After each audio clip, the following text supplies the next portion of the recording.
to be invited.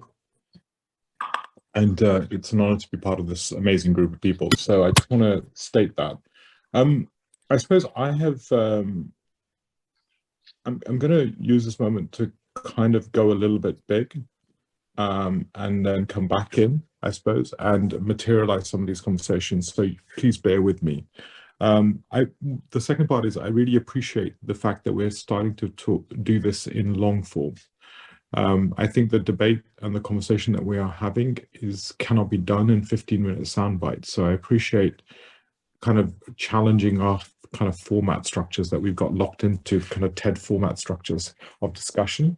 So I really appreciate this format and how we're giving each other space to have these sort of conversations. So I want to start there. I'm going to kick off and start into this. So I want to talk about a way forward and what it means to navigate in today's age. And I want to start by actually just reframing the now for a moment. The world we're currently living in, I propose to you, is at a moment of radical change. Now, when I say, everyone says that, right? So these are words that we all hear. But I'm going to try to put this into a kind of, so 78% of businesses on, I think it was the S&P 100, would not exist if they had to price in social environmental costs. 78%. Sorry.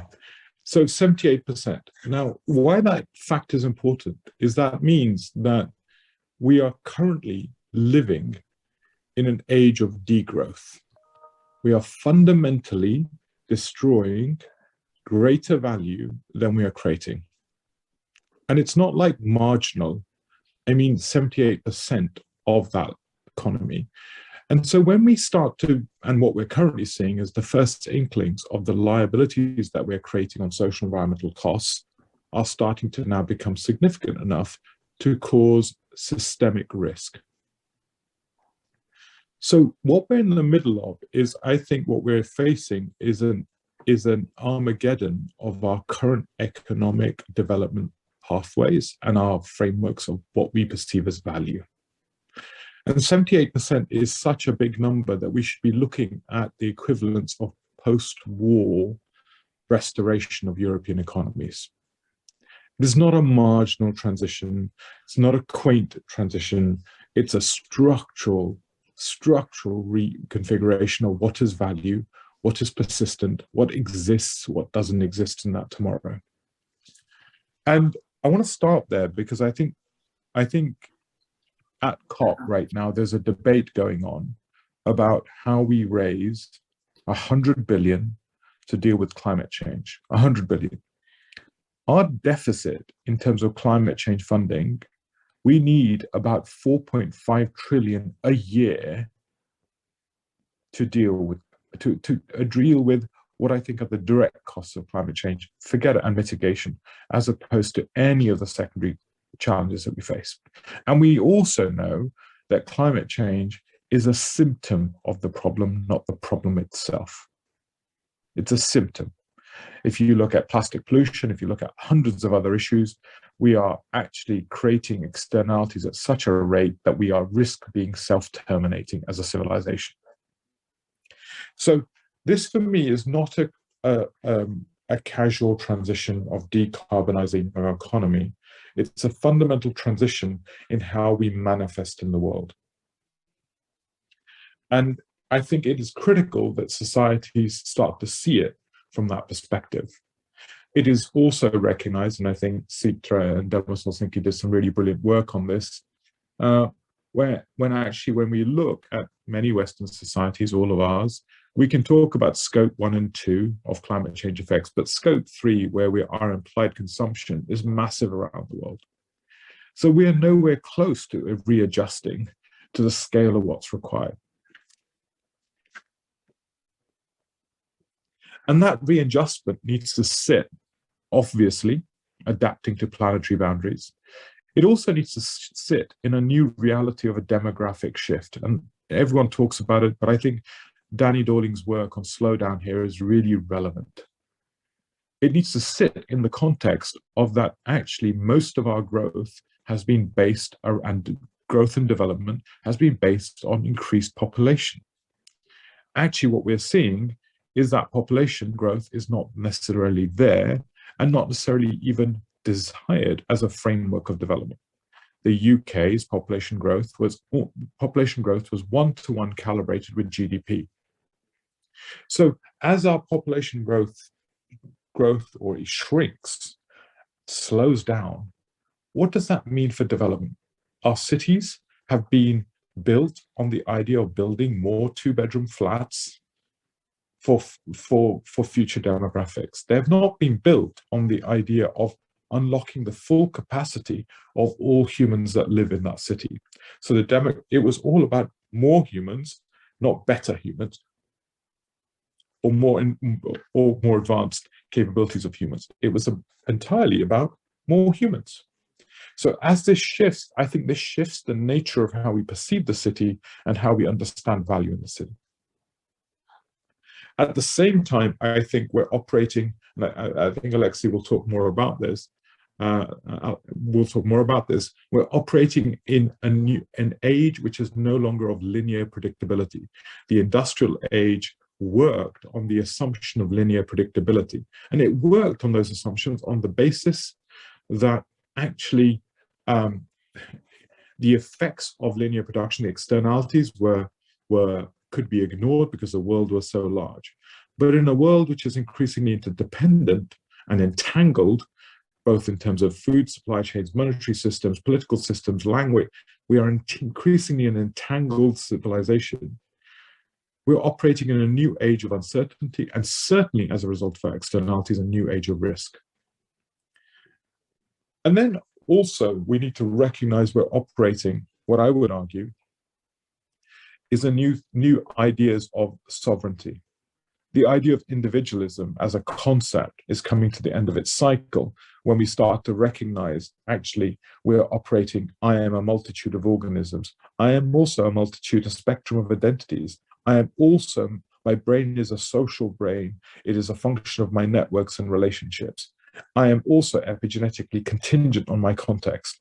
When you start to see the world through our relational facilities, and you start to see a theory of sovereignties becomes challengeable as individual sovereignties. So relational sovereignties, what do they mean? How do they operate? What are the rules of agreement in that? And at the same time, I think we have to acknowledge that for perhaps the first time, we're operating in a degree of planetary consciousness. So you could argue climate change and climate change mitigation, as we head towards it, and eventually we'll have to, we are operating in an age where the planet itself is becoming conscious. So our ecological machine and human systems are acting in a coordinated manner, slowly, to self-correct. That means there is a new theory of consciousness that's emerging at the planetary scale. And that is a new type of capacity and sovereignty that we've never imagined before. At the same time, what's also clear is we're going to see a challenge of the centralized production of money, and I use money as an indicator of how perspectival value is constructed, to a decentralization of the production of money. And I think institutions like IMF being challenged. And this is going to be critical because if we're going to answer the $4.5 trillion problem test, we're going to have to transform our theory of currency from debt and equity in its current format to a new theory of organizing value. So I put this down because I want to situate this conversation that if we talk about urban planning and urban futures, we have to situate it into that reality. And then we have to situate it with at least three dimensions. How do you build resilience? How do you build anti-fragility capacity? And how do you go beyond? What does thriving and development look like? In that context, I would say we have to operate across three clear horizons. One, a horizon of responding to known risks that we know are coming at us, and mitigating or hedging against those risks, natural hedging against those risks. Second, responding to risks that are knowable. They are predictable, they are likely to come. We don't know when they will come, but there is a chance. And building our capacity, our resilient systems to be able to handle those risks is really critical. And building our institutional capacity, and this is really key, building our institutional capacity to manage risk. It's very clear that most risks are now becoming political conversations as opposed to technical conversations. So how do you build a society's capacity to invest against these strategic risks is a real issue. And the institutional capacity, especially for democracies, because democracies, if you're talking about dealing with strategic risk, have to decentralize and distribute the production and management of those risks, the production of innovation and the management of those risks in a separated manner. And finally, Horizon 3, which is about the statecraft or the capacity of society as a whole to operate in an age of unknowable risk, uncertainty. So what does systemic and anti-fragility look like at a societal level? And we know that means massive things for the idea of wealth, capacity, learning capacity, all sorts of things that need to be reimagined. So the decentralization and distribution of wealth is fundamental to an anti-fragile system. And what does that look like and how does that operate? And these things require foundational capacities, new capacities in our theory of government, which was aligned and structured for linear change. So right now, for example, there are conversations going on in Italian cities right now, where we're talking about what does it mean to have a 100-year parliament? A parliament looking at 100 years into the future and the mitigation of liabilities we're constructing for the future. So these are new democratic capabilities that are required for allowing us to be conscious of our interdependence with the future. And these sort of things are going to be vital. It also means reimagining whether it's the state or the city, not as a red line boundary. The city is not a red line. Actually, a city is a metabolic flow, a flow of relationships, as is a nation state. So how do we govern a flow of relationships as opposed to the red line boundary of the geography of place? How do we recognize the risks we generate for other parties systemically, and also the risks we generate, we induce to other parties through what we import? So how do we take a metabolic view of the city becomes really critical. And in that reality, you start to realize the red line boundary is both false, and the urban-rural division is a false solution that's been constructed and is increasingly has political challenge. And in that reality, we then have to operate around these dimensions. How do you build the capacity to deal with uncertainty? How do you deal the capacity to deal with risk? But then more importantly, and I think this is under-discussed, is how do you build the capacity to deal with human-machine ecological development? And I would like to propose to you that actually I would like to reverse the narrative. This is very controversial, and forgive me if I irritate you in this process. I would like to put forth that we are in degrowth. The social and environmental costs are far in excess of any economic gains. As a result, we are also living in a net zero-sum politics of degrowth. It is already here. Then I would like to put forth to you that the instruments, we are at violence, systemic violence with the future and the planet and marginal populations. We have, and our instruments of violence are our economic institutions in their large spread. And in that violence, I think what we have to do is recognize we are living in the age of invisible war. And we have to disarm ourselves. We have to construct a new theory of peace. And then we have to actually talk about a new theory of development. And that development needs to be full human-machine ecological development simultaneously. So what does that look like? How does that manifest is a key question. Now, when we start to manifest this, I think it becomes clear that this manifestation needs to sit across a portfolio of transitions. And the foundational portfolios are really critical. So from our perspective, increasingly, it's become clear that there is no, everyone talks about retrofit. We understand that retrofitting our cities is critical. We do get this. But we also understand that the radical reform of our democracy, without the radical reform of our democracy, it is unlikely we as a civilization are going to be able to make the decisions required to make this transition. So democratic reformation in radical terms is vital. We also know that in order to make this transition, we are going to have to reimagine our theory of welfare to create a new theory of justice to allow people for a new social contract to emerge to manage this transition. We also know that our monetary policy mechanisms, as they're currently defined, and many cities, whilst being the center point of legitimacy, are actually do not have the fiscal capacity to be able to drive the transition. So we're going to have to reinvent our local monetary fiscal capacity to be able to drive this. We know systemically we're going to have to rewild all of our cities and rebuild ecological integrity across all our urban landscapes. That is critical to our mental health, our physical health, actually all the biodiversity services necessary. We know we're going to virtually have to retrofit every house in Europe. We know we're going to actually have to transform our logistics network into a new reality of short-term, largely the house becoming a mixture of the place of work and consumption, but actually the face-to-face economy becoming a highly privileged value economy, and will be operating, but in a different way. We're going to have to decarbonize our energy systems. We're going to radically transform our food system, which is both fragile in terms of carbon implications, but also is fragile in terms of actually primary nutrients. And it is now actually nutrition density of our food is becoming a systemic issue. And in that system, and we're going to have to talk about the intangible health of our society and the human development. So how do we invest in the mental health capacity of society?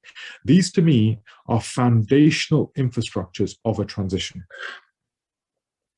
And they require us to invest and build the institutional capacity to be able to operationalize and invest in these infrastructures of society. These infrastructures, democracy is the infrastructure of how we as a society make decisions. It is underinvested, and insufficient quality to deal with the challenge. Our mental health is the foundational asset of our collective population to deal with actually an age of uncertainty, craft, creativity, complex cognition requirements. So these are the intangible infrastructures of society. How do we finance them? How do we invest in them? How do we govern them becomes absolutely fundamental. And these infrastructures require portfolio responses, and they will not be single monolithic infrastructures. They require many interventions which work together to achieve those outcomes. So they are what I would call many inputs for a shared outcome with many beneficiaries. That many-to-many relationship is absolutely fundamental in this transition and actually changes the theory of intervention, because it cannot be done through a managerial single point perspective, because it requires the self-coordinating autopoietic capacities of a system to organize and to build shared outcomes in a new way. And it builds new economics off the back of that. And this requires us to work across the three horizons I mentioned: scaffolding the emergency transition, managing the cascading risks, and building capacity. And these things have to be operating across those dimensions. And when you look at it through this lens, I want to explain how this manifests on the ground. So if you look, and why I'm talking about all these things in this way, is that when you look at the problems on the ground, I'm going to take the example of a tree. A tree, an urban tree, is a liability. Its maintenance costs and its insurance costs mean that after 10 years, it's typically chopped down and replaced because the maintenance and insurance costs increase. Yet all the benefits of trees are largely ignored. Whether it's reduction of heat island effect, whether it's mental health capacity, whether it's actually noise impacts and sort of the impression of noise, air quality, all sorts of other dimensions are largely ignored. Even the house price increase.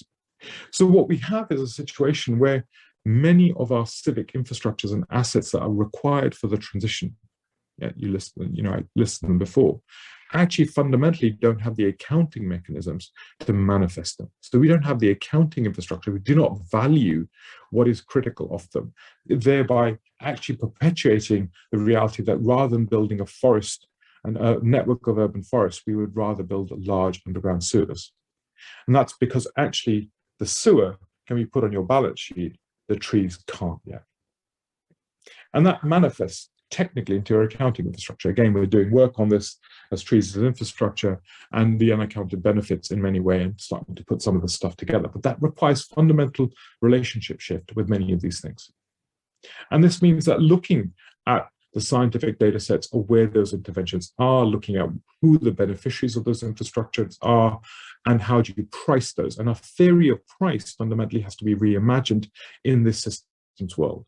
And why I'm talking about this is the simple urban tree has these deep code structural issues that unless we address, we cannot build the urban world that we all architects and urban designers end up drawing very casually, because they are systemically structured into how we construct value, how we perceive value, and who the beneficiaries are.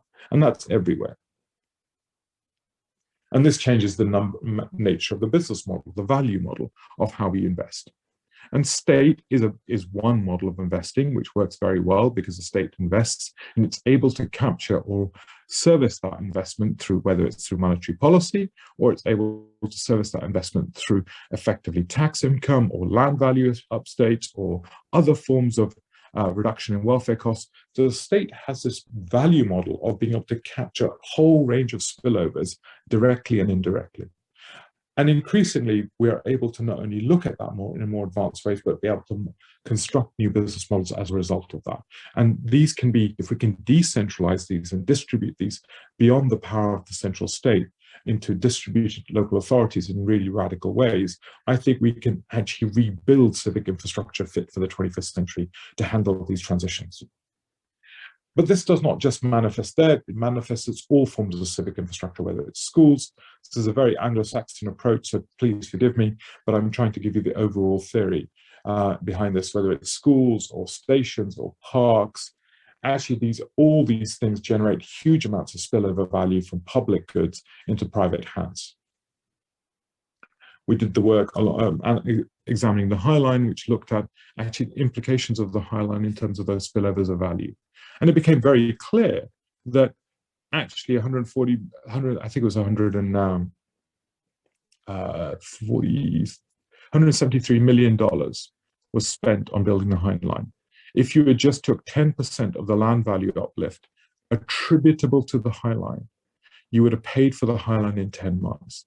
This is my thesis, that civic infrastructure creates vast spillover value, which has largely been captured by private property.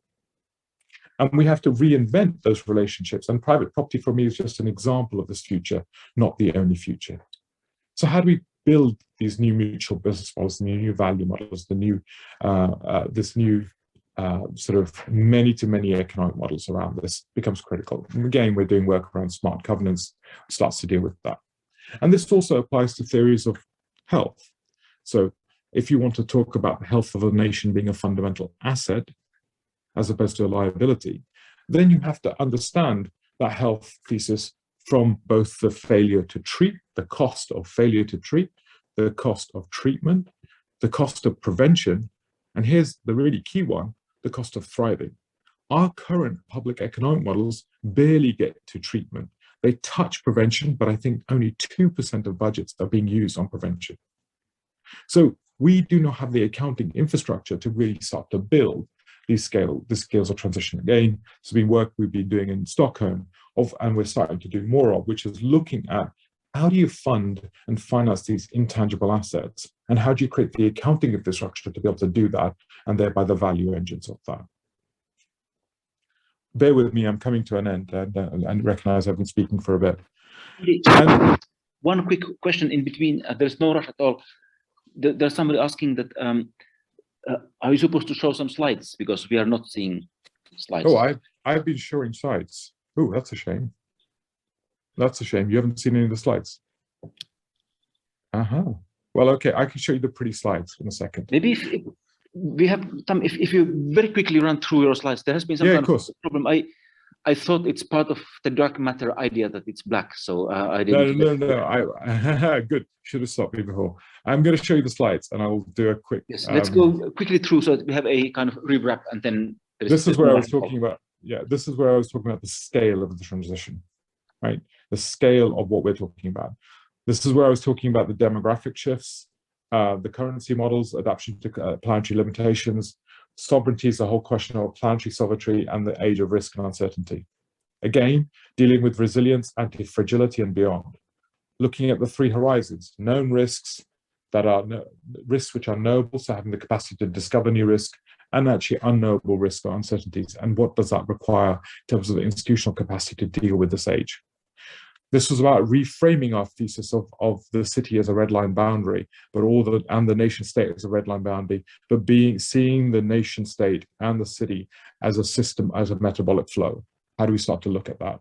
This was about looking at an integrated view between holding the capacity to manage uncertainty, and that's about new anti-fragile capacity of society, building the capacity to manage risks, and building the capacity to talk about a new potential. And this is where I was talking about the theory of degrowth and a new theory of growth and what that needs to look like in an age of war.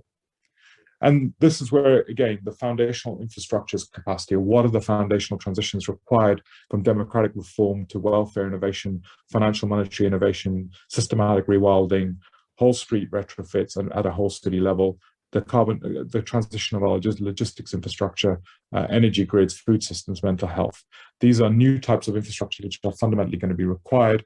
How do we start to build that capacity to be able to deal with it, all the way from the financial infrastructures to the kind of the novel infrastructures, and thereby the digital infrastructures required to be able to manifest this? So what does that correspond through?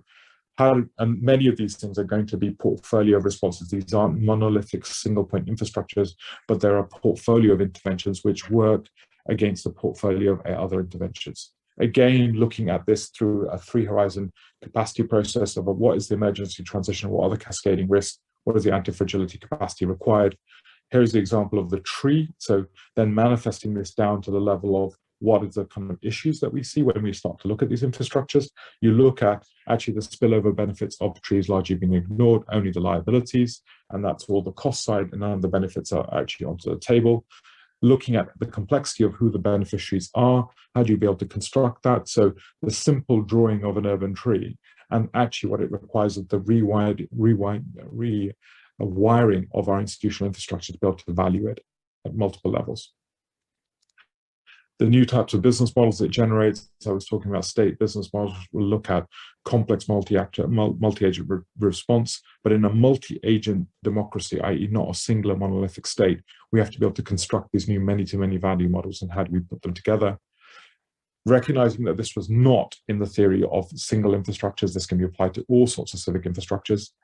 Highlight effect, again, showing that as a piece of example, what the institutions are to be able to support that, the covenant process that we're constructing, and the legal contract that's being pulled together, talking about intangible assets like human development and health, looking at the accounting infrastructure for failure to treat, prevent, and thrive. And thrive is to go beyond prevention, but actually unlock new capacities.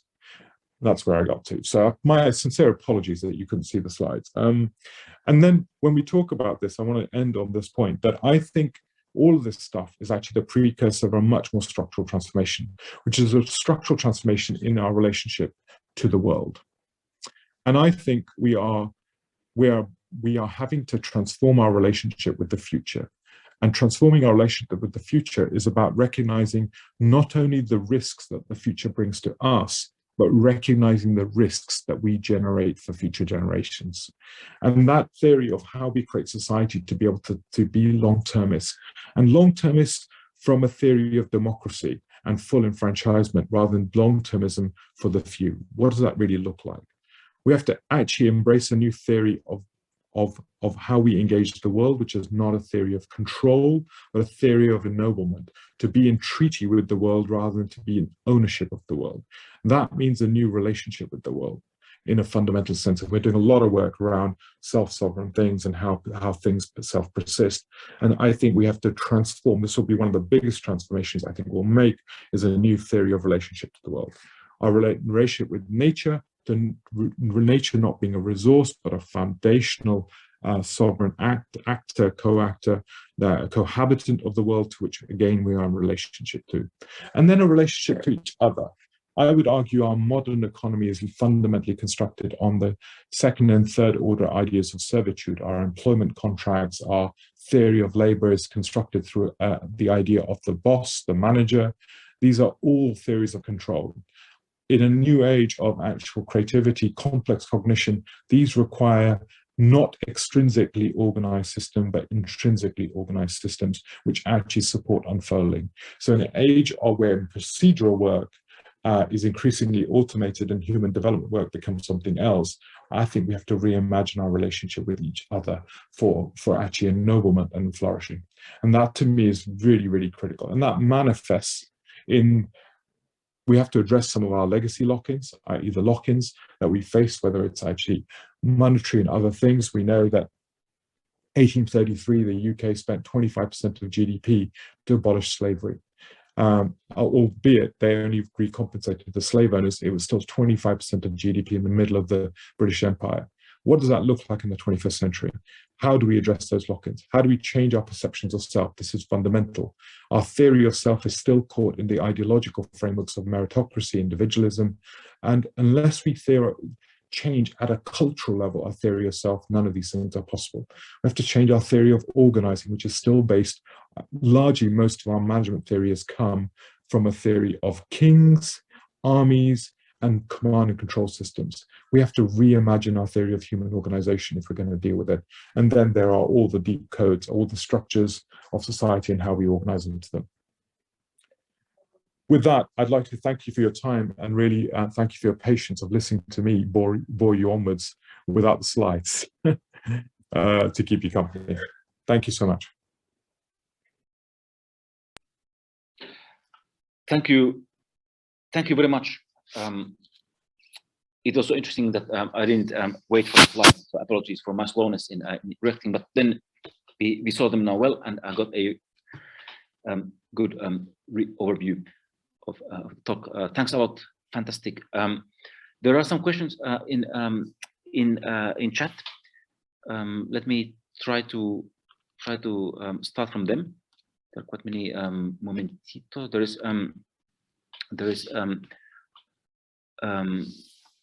quite a critical and difficult one. MK is asking about the broad social governance and how we can in fact manage all these big rethinkings, and he's asking, is it more like what China is doing, top down and very, very heavy servant state? How can we in the democratic West even imagine of achieving these large changes? Firstly, just thank you so much for the question. I think we have become impoverished and entrapped by our institutions of democracy. They have become theories of entrapment. Actually, if you look at our history of democracy, we have done extraordinary things to get here. Extraordinary things. Like, can you imagine a state spending 25% of GDP in 1 year to remove slavery? 25%. So I think we have lost the idea of what is possible and become marginal. I think was it 1830, maybe 1817, I can't remember. Denmark, when it went bankrupt, turned around and built a whole new education system as its response to going bankrupt. I think we've done extraordinary things, which I think we completely discount. I think the work that's been happening in the Nordic Secret and Thomas Bjorkman's work on Nordic Secret and the role of vault schools in building philosophical and technical capacity when they were originally generated was about a new theory of self-authoring capacity. It was about building democratic agency in the world through building democratic capability. We've allowed all these things to become instrumentalized for the theory of the market. And that is an impoverishment of our theory of democracy and freedom and agency. We've let go of words like freedom because we don't know how to deal with it. And so I think after World War, UK was bankrupt and it built the National Health Service. I think we've done extraordinary things, and I think we've kind of lost our capacity to them. Now, at the same time, I will address the question of China as well. I think we have to take a very nuanced approach to China. In my personal view, this is just my view, I think President Xi made a mistake in making himself lifetime president. I think this was a tactical and strategic error. It's a tactical error because I think it centralizes liability. So the power of democracies is not that democracies get things right. This is why everyone focuses on the wrong thing. Brexit is a great example. Democracies don't get everything right. But what democracies do have is the capacity to correct. We make mistakes, we correct. We make mistakes, we correct. That corrective capacity over the longitudinal arc is actually the power of democracy. Whereas authoritarian or single-point leadership, persistent single-point leadership, loses its capacity to self-correct because it gets captured by itself in the provision of integrity. So they become actually self-reinforcing and doubling down on their mistakes. So I think, and then I think we have to be careful. Like I think in the West, we have to be very careful about our critical analysis of China, because I would say that there are dark stains on our own ideas of democracy. I mean, President Xi was living in a cave went to being the president of the second largest nation in the world. The UK government, the last, I don't know, 12 years, they've all come out of Eton, the most privileged school in the UK. Where's the social mobility of leadership there? Where's the democracy of that?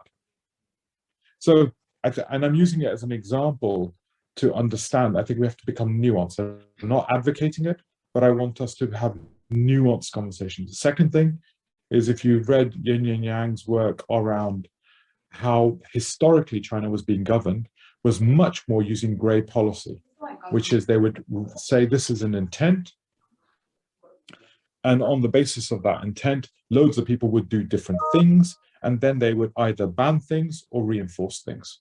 So they had a model of working which created huge ambiguity, positive ambiguity as a mechanism of change, whereas the West was caught in the theory of strong institutions. You need to have strong institutions. And strong institutions are great for foreign direct capital. They're terrible for organic growth of a system. They're terrible to deal with uncertainty. So I think there's loads of things that we should be learning, I think, and recognizing. And, you know, we also know that the parliamentary system, in terms of capabilities of the Chinese government, in terms of technical capabilities of government, they are one of the most sophisticated governments out there in the world right now.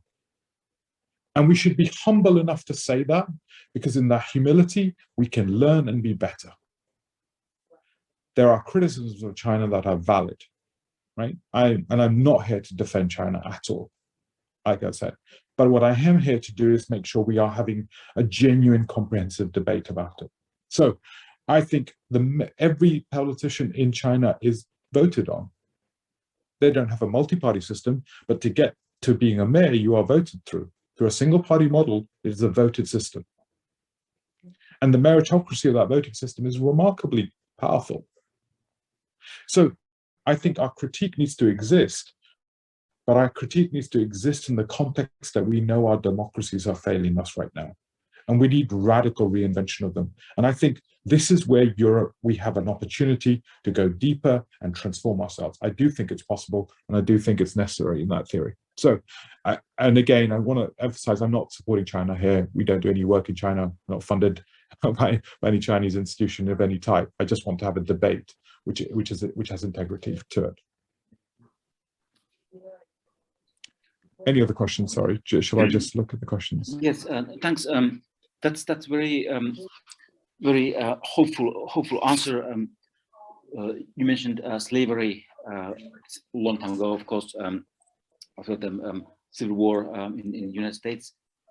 A more recent example that has been discussed recently is, of course, the Apollo program and space travel in 1960s in the United States. I think at the peak, it was 6% of the GDP of United States was put in the moon program, which is also quite remarkable. But that was, of course, the reason why that happened was Cold War and the kind of conflictual situation between United States and Soviet Union. But it was done in a democratic society. Finland put 30% of all state income, not GDP, but of all state income, in building the railway network from 1860 till 1900. So it was 40 years.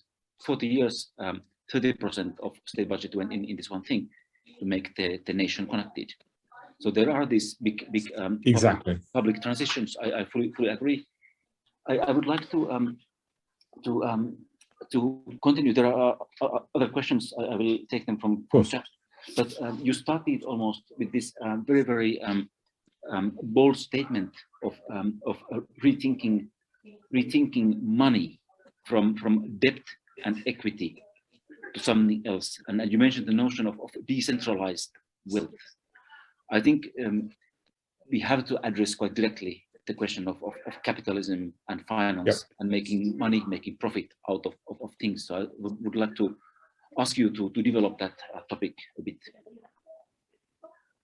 Yeah, so this is a piece of work that we are doing, and we think it's central to a lot of the work that we're doing, because in order to build these civic infrastructures, if you have the centralized production of capital, you will never be able to build these infrastructures, or the right infrastructures in the right context, or through the right means. Because actually the centralized production of money means the centralized production of the theory of value, and the centralized production of due diligence, and the centralized perception of allocation. It's an informational problem at its heart. It is not a good or bad thing. It is just a structural informational problem. And if we look in Germany and Mittelschafter, the middle of Germany, one of the things that characterizes it was the distribution of banking, micro banking, which actually was fundamental to driving middle, high-end family-owned business innovation in Germany. Whereas if you look at the UK, which centralizes banking infrastructure into the city, actually fundamentally destroyed its kind of equitable economic frameworks, centralizing growth into the UK in a very small way, into London. So I think these are signals of a way to go. And the way we are looking at this is that there are new ways of doing distributed quantitative easing and cancelling in a new type of micro central treasury around this network treasury model around the country and other places. And I will be sharing more of this we will be sharing more of this in the next 2 months. So people can just be patient with us. There's a piece of work that's coming out that's really looking into this, and we'll be talking about this, and it inspired around many of these things. So I think there's a model that breaks the theory of debt as a mechanism of growth, and using currency formation as the mechanism to do it, which I think is going to be essential to deal with the crisis. My big worry, as you've seen it during the crisis, is that whilst there has been quantitative easing by virtually all governments in some fashion or another, that easing has been largely centralized in the hands of central government, which means that what we're seeing is centralized government programs of development. So central government dictating what the programs are. So what we've seen is cities across Europe, across the place, being hit hard, but don't have the fiscal capacities to deal with the transition. So unless we can decentralize that, I don't think actually we will be program driven, and we will not deal with the fine-grained nature of responses required in a complex emergent world. So yeah, I just to put that down in a very light way, there is more work coming out on this, which I'd like to reserve to come back out properly. I think this is something where we can maybe even build a longer collaboration, because just one quick comment on that. I've also been thinking, being not an economist, really amateur economist, but exactly this quantitative easing, which has been historic in its scale in the US and Europe. In some sense, it makes the state bigger compared to other actors. Yeah. And I think it's a problem. But exactly, but this is where we often talk about the state. I think this is problematic. And what we need to do is talk about the publics, the states. And we need to break state into smaller, into discrete units rather than centralize them. And that is, I think, a key part of, in democratic systems, the monolithic nature of state, with everything leading to the prime minister, is actually quite problematic now, because it's creating a homogeny of power, and we've seen that homogeny of power can be tyrannical as much as anything else. So we need to reimagine. I think we should be talking about the publics. We need to be talking about multiple different forms of democratic legitimacy institutions being in disagreement with each other and being able to be disagreed with each other. One of the things I love about Sweden, for example, is that the different tiers of democracy have their almost independent legitimacy and fiscal base. So every tier of democracy has its own vote and has its own fiscal base, which means that these are literally a plural mix of democracies in creative tension with each other. And I think that's really important for democracy. And I think we design systems, over-design systems for coherence, and actually we should be designing systems for coherence and divergence simultaneously if we're going to talk about democracies, because that's what the power of democracy is, the plurality. And that means we have to sort of go away from managerial theory of democracy to a systems and interdependent theory of democracy, which I think is critical. Yeah, just a hint at where I would go on that question. Very, very interesting. Yeah, maybe we have some hope in Finland with this regional reform. So we are getting 21 new democratic units from next year in Finland. Maybe it's in the end good. We'll think of that. Robert Hyde, and that's linked to this money, very large question of money. It's asking about how to change industrial complexes that are based, of course, on certain beneficiaries in that industrial network. Sorry, could you can you reckon that? But, what strategy to do? It's kind of, yeah, I'm just reading it. What strategy? It's question linked to the regime. There is certain economic regime, and there are profits made out of the regime. So how to change the economic regime? Yeah, that's the question. Okay, it's a great question. So currently, the risk in the system is priced towards the innovation, right? Whereas actually what we're not pricing is the risk of doing nothing. And the reality is most of our current system, by doing nothing, generating and is accruing huge amounts of risk. And actually any innovation would be a reduction in that liability. So I think one, we have to control the language more. This is one of my big things, is how we construct this language sets the framework of how we see the world. Innovation is not the risk. The doing nothing is the risk right now. Doing nothing is the risk, right? If you're doing nothing, you're generating risk and liability. You're innovating, you're managing it in some way or another, maybe small management, large management. So the frame of the conversation is really key. Second, I personally think we're going to be looking at some form of, like we did, debt jubilee or actually carbon jubilee model, where we will take out carbon assets across the world in a coordinated fashion. So I think there are classes of behavior that are going to have to happen and that are going to be of an order of magnitude that we've not seen. I think they're going to be necessary. So I think the only way to get rid of lock-ins, and which is why we did this, I think, in 1833 with the situation about how to abolish slavery, it was compensated for. We bought it out as a society. We were all beneficiaries of these carbon assets. We all lived our life. And now it would be a case of actually just socializing the cost of those assets and releasing it. I think that's what we're going to have to do. And I think the more clear and honest we are about having these conversations now, and what is the price value of those assets, and having a real conversation about price and liability and who the beneficiaries should be, I think we can have a straightforward conversation about this.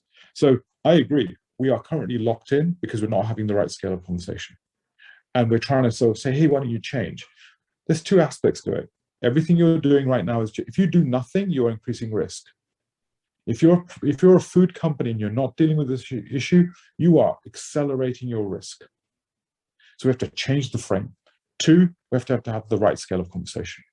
And I think we have to give ourselves permission as a generation. I think we have to, this is why I say we are in war. We have to be the people in 1945 that start to talk about that we have to think about mobilizing money and mobilizing resources, not investment. We have to think in a different way. And I think that mindset shift is really critical. But it's a very, very fair point. And the lock-ins are not just there, they're conceptual lock-ins. My idea of my house as my home, my house as my castle, these mimetic lock-ins, the theories of meritocracy that have kind of become all pervasive. These are all mimetic lock-ins. And I think this is why cultural work is really critical. Actually, cultural imaginative work and experiencing a new theory of self is going to be critical as much as the institutional work. Sorry if I speak too much. Yeah, fantastic. I think this is a good moment to bring in Alexei Neuvonen. Alexei is founder and partner at Demos Helsinki, a think tank, very, very influential in Finland and also internationally. Alexei, you also already put in some questions and comments in this talk. So please, maybe I think we can smoothly transition from in this talk towards you, and please. Sure. Yeah. Hey, thank you. Thank you so much, Paolo. Thank you so much, Indy. Really fascinating to be in this company of great minds. Yeah. I think we absolutely need inspiration like the one Indy mentioned in the kind of a jubileum campaign, or kind of what it costs for a government, how the kind of rules of the government and its budgets had to be changed. At the same time, I think what makes it, in different way tricky. Of course, states where not that rich entities like they are at the moment is the kind of amount of liabilities that we have towards citizens in forms of welfare and education. Currently some 2/3 of the budgets of states and also cities in especially Nordic countries go to welfare system, health system, education system.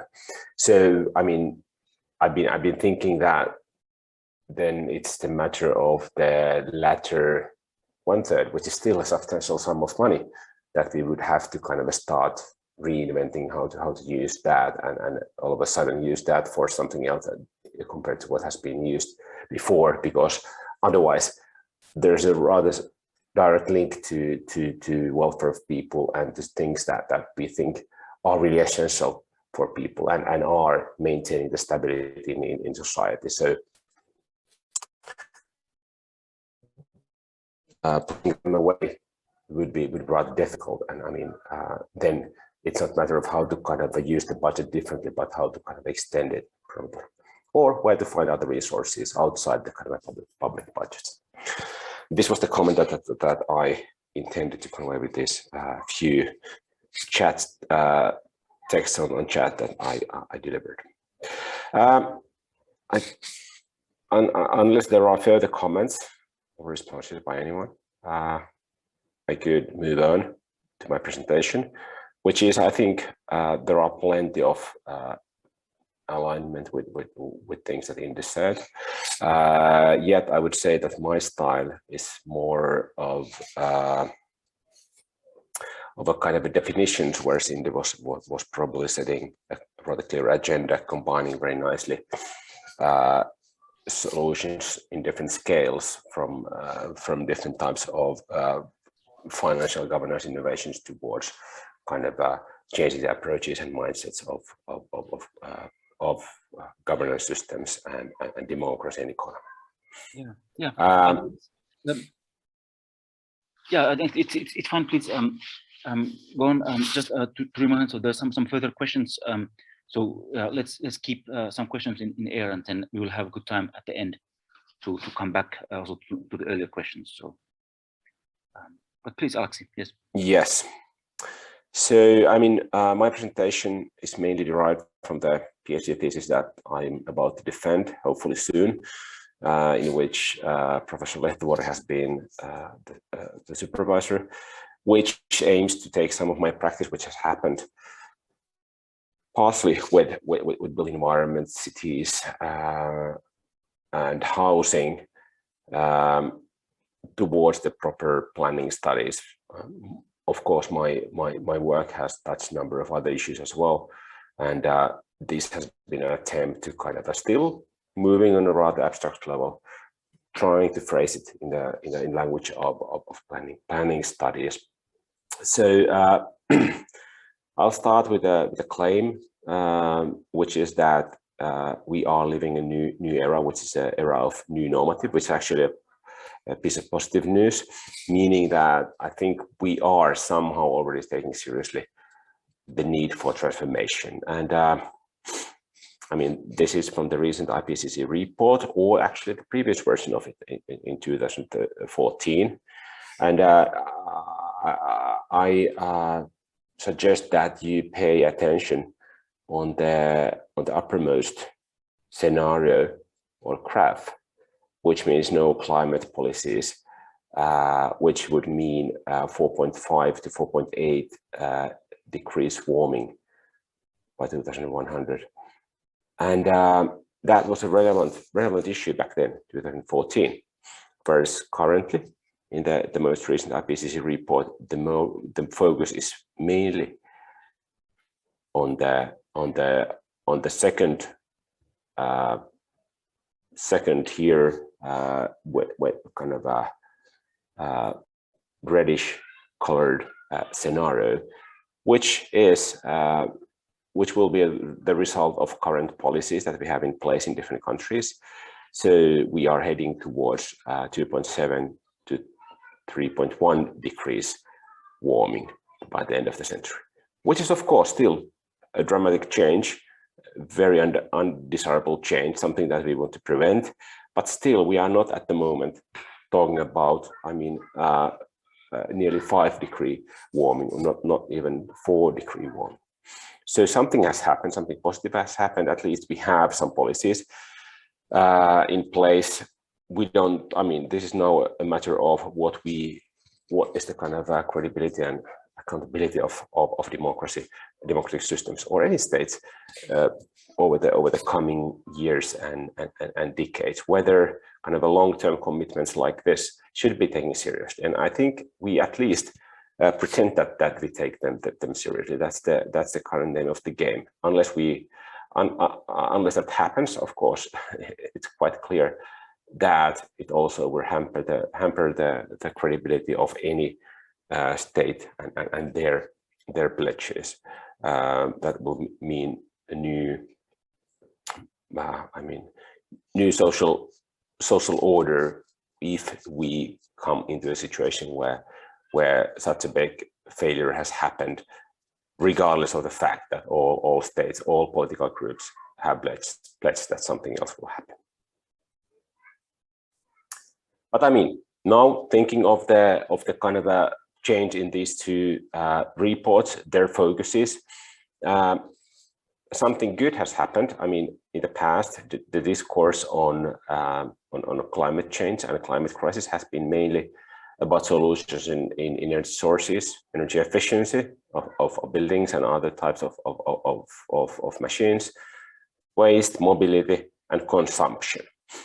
Now, over the coming years, it will probably still be about energy. I mean, that's still now a big business. That's a kind of a big transition that is happening mainly in the Western countries over the 2020s and soon after in other parts of the world as well, increasingly.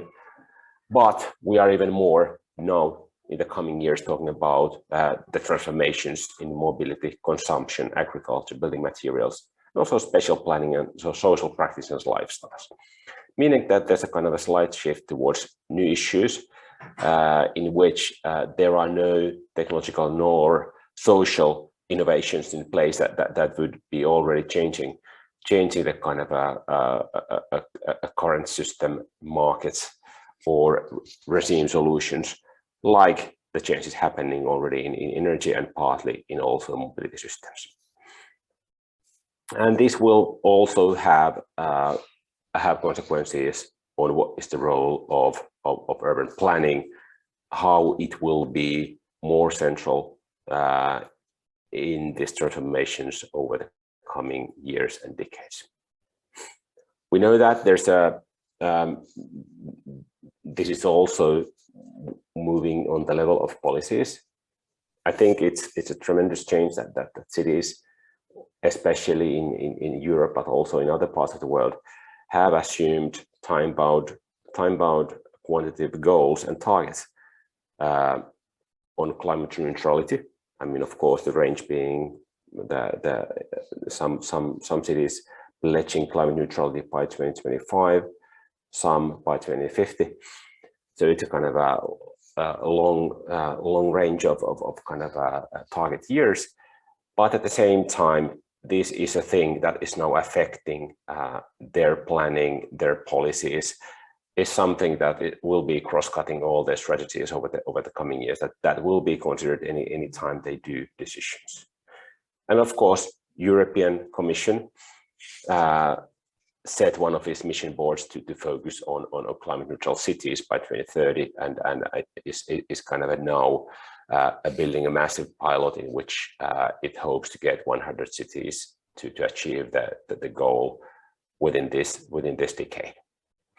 So this is, in a way or another, a big political shift, also a big shift in planning, because carbon neutrality will be the fundamental building block for any planning document, any strategy that a city will prepare over the coming decades.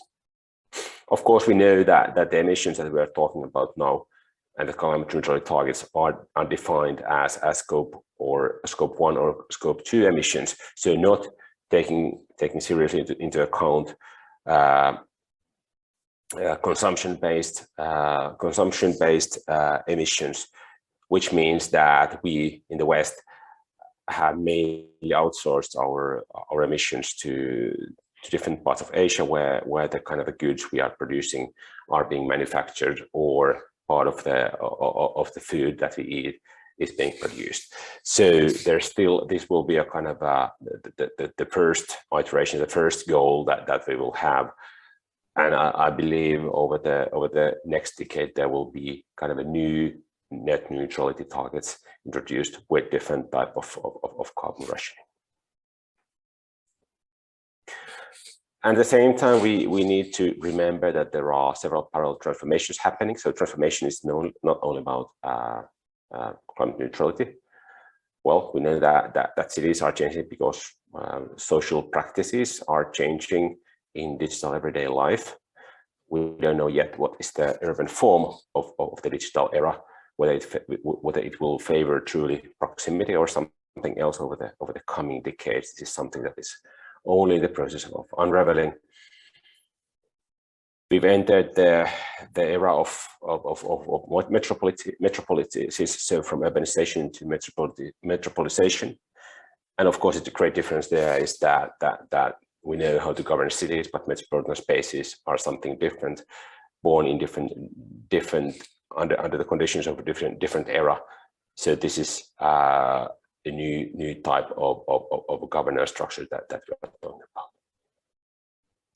We know that while we still pretend that local political decisions matter, and they do, most people and also politicians are blind on the fact that actually cities, when trying to kind of build their economic policies, are following a totally different game now than they were doing probably 30 years ago. So while in the industrialized West, where the kind of manufacturing has been in long decline, greater proportion of the all economic growth comes from urbanization and kind of a building more in cities which are still growing, which means that instead of a kind of building something that enables the economic growth happens by building more.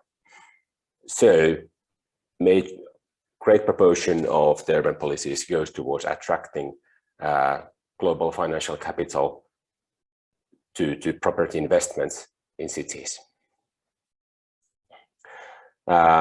We've been moving towards truly people-created cities, meaning that we think cities increasingly as a result of human activities, self-organized human activities. That has happened over the past 20 years. Yet we don't know yet we still struggle in kind of getting that into a kind of a traditional equation of kind of a public political power and then economic activities. That is still kind of just a kind of a leftover between these kind of two major systems, and a quite distinct discourse. Of course, I mean, politics is changing. The national politics have been going towards more polarized party structures, which has, of course, kind of has affected the kind of a capability of doing remarkable decisions. At the same time, cities have been going towards mayoral systems where there's a kind of a often benevolent but semi-autocratic leader, at least having the symbolic power, and that has been a way of kind of also escaping the kind of a polarized party politics. And then we are talking about cities of post-work. In the past, cities were mainly places to which people navigated following work and jobs, and that was also the system around which we built our welfare structures. Now, in the world where work is not in the same role it was still 30 years ago, we have to kind of build new ideals and structures for fair and caring society. So these have to be taken into equation when thinking of the new normative of cities, the long-term targets of cities, and these truly make the kind of a future transformative, not looking as a result of a linear development. So, coming to the question of how does this all then affect the kind of the domain and the system of planning. It's quite evident that there has to be a new procedural activities introduced in planning, partly because everything has to be kind of calculated under and evaluated under the climate impact and the biodiversity impact, meaning that it's kind of a new. There are plenty of new type of expert jobs, expert positions involved in planning, but also due to the fact that there are so many parallel transformations happening, it has to kind of take into account a number of other factors that cannot be taken for granted when planning the kind of spaces and environments of the future. There will be different societal mission. I mean, questioning once again the kind of what type of development, what type of growth, what type of well-being we are looking after. It's quite obvious that it won't be. I mean, it won't be the kind of economic growth that we've had. Either we have to redefine economic growth, what it means, or we have to have another idea of progress and development. Substantial results of planning are also bound to change. It is quite obvious that the cities of carbon neutral society will look different than they did in the early 2000s. I think we still lack kind of I mean, rich examples of what such a future will look like. What is the urban form for such things? There are only kind of a certain kind of a symbolic pieces of kind of the solutions hinting from certain forms of energy production or mobility systems, but there is no coherent view or an image of a kind of a substantial result of planning in carbon neutral world. And then the topical domain of urban planning will change. Since we are in a big transformation, the kind of the entire system changes, meaning that the kind of ways of affecting certain practices happens through different routes, through different vehicles, through different tools, which means that we have to kind of consider in a more immediate way number of things, from lifestyle practices to businesses, not assuming that there's some standard solutions, kind of spatial solutions that will affect those parts of society. So planning has to become more holistic, more comprehensive in its view, what's happening in society and what are the kind of different ways to impact. This is something that I've been working for the past 15 years, trying to, build these type of scenarios or timelines towards the future. This was from competition work towards City 2.0 that I was part of in 2007 and 2008 in a Greater Helsinki Vision 2050 competition. And we published some years later an article on that, focusing on what type of futures tools are needed for governing metropolitan spaces in the face of these transformations. I was also part of writing an European Commission funded report, a scenario report on future sustainable lifestyles a decade ago, which also provided four scenarios that depicted different social models, different types of societies in which we would have reached level of sustainability in European societies, and also there would be a kind of a diversity of lifestyles still under these different social models. Further on, these were some of those scenarios trying to depict both social practices and then urban spaces as kind of solutions for the kind of a current sustainability challenge and kind of providing differing solutions for transformation. Further on, I was also part of creating scenarios on how to retrofit existing 20th century building stock, in which we also crafted a number of different types of global scenarios that were then situated in different local settings in different types of cities, and as kind of a scenarios depicting how they would reach carbon neutrality targets of cities, and what type of kind of a global changes that would be based on in different global scenarios.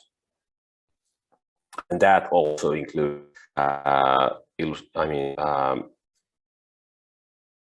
also narratives on how different emerging social innovations and technological innovations would become mainstream, would become kind of mainstream solutions over the coming decades. And then eventually, I've been using these kind of trying to build some understanding on these current transformations in a project that we did also with Panu Lehtovuori on the kind of a future of urbanization in Finland, in which we built 4 separate scenarios, assuming different types of kind of driving forces, bringing about transformative change within the context of Finland, mainly being dependent on global trends related to immigration, the role of digital technologies, and then public policies and public investments. Now moving on to the question of what is actually transformational change. If we are talking about transformational planning, what is transformational change and how that can be made possible?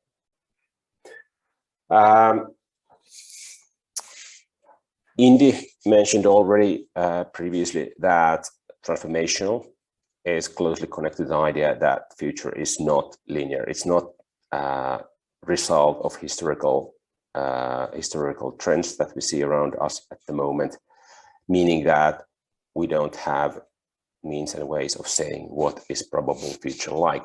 because the probable future that we are facing, that we see, is based on the kind of different predictions, where those predictions based on climate models or economic models are rather undesirable. That we know that kind of those to happen would make us to kind of give up number of goals and values that we hold at the moment, and hence we have to kind of change the way or kind of make a difference between different types of approaches towards the future.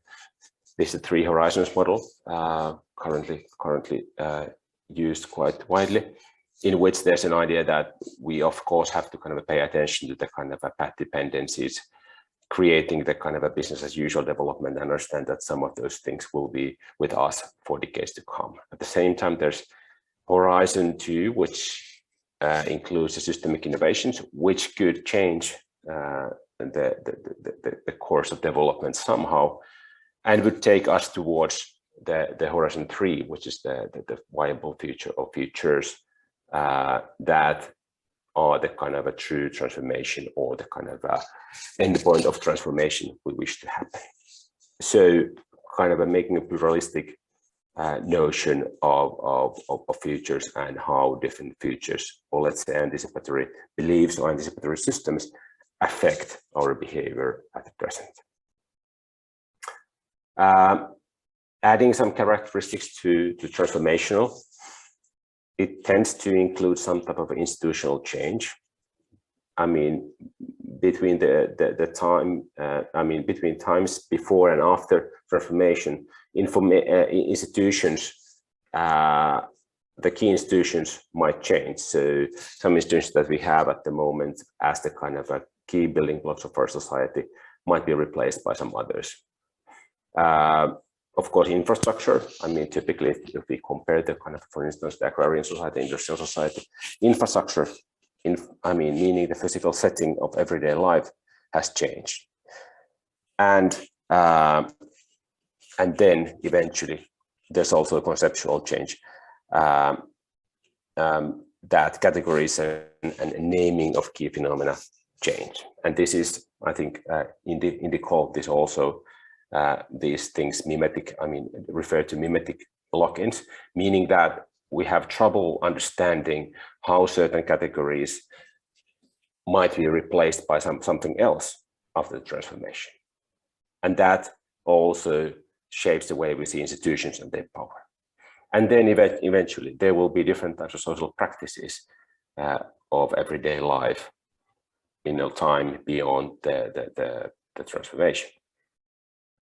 And I mean, we have to take this as a kind of really mundane everyday life level thing.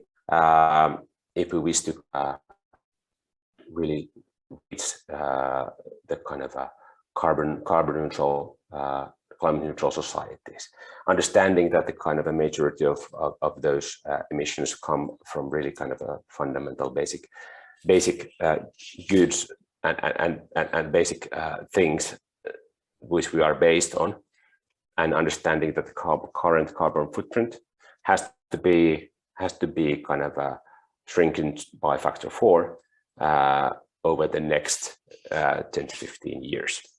So this means that there will be somewhat dramatic changes, at least in some of those kind of social practices, if not all. If we can, of course, believe some of them will be achieved through kind of a technological innovations that don't necessarily change the way we use those technologies, but it's quite probable that some of those will also have kind of significant change on the way we live, or the kind of social practices we have.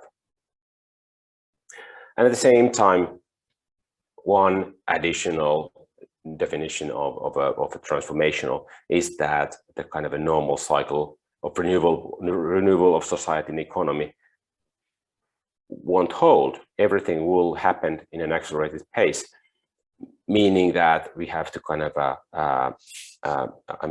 really change the systems for planning to accelerate certain things, and really change the kind of systems of our economy to kind of justify why certain things will be outdated sooner than in the past. And then moving to the question, how really the transformation is possible, what is needed to happen around the transformation. Using the multi-level perspective approach here, which is a kind of a governance tool or a kind of analysis tool for transformations. There's of course the kind of a fact that there are tensions between what we know should happen. So the values, also part of the kind of a scientific knowledge we have, and the mainstream solutions that are in place. And there are kind of tensions between the kind of legacy solutions and emerging needs that people might have. There are the kind of there's a need for, of course, niche level solutions or innovative solutions that must have some type of spaces where they can kind of evolve without kind of too much pressure from markets and policies or kind of mainstream solutions. But none of these will kind of break into the kind of regime level to the mainstream unless there's a kind of enough capacity for imagining that the future in which these kind of new solutions could somehow have greater role, could be part of the solution towards the kind of easing the kind of tensions between values and the current practices.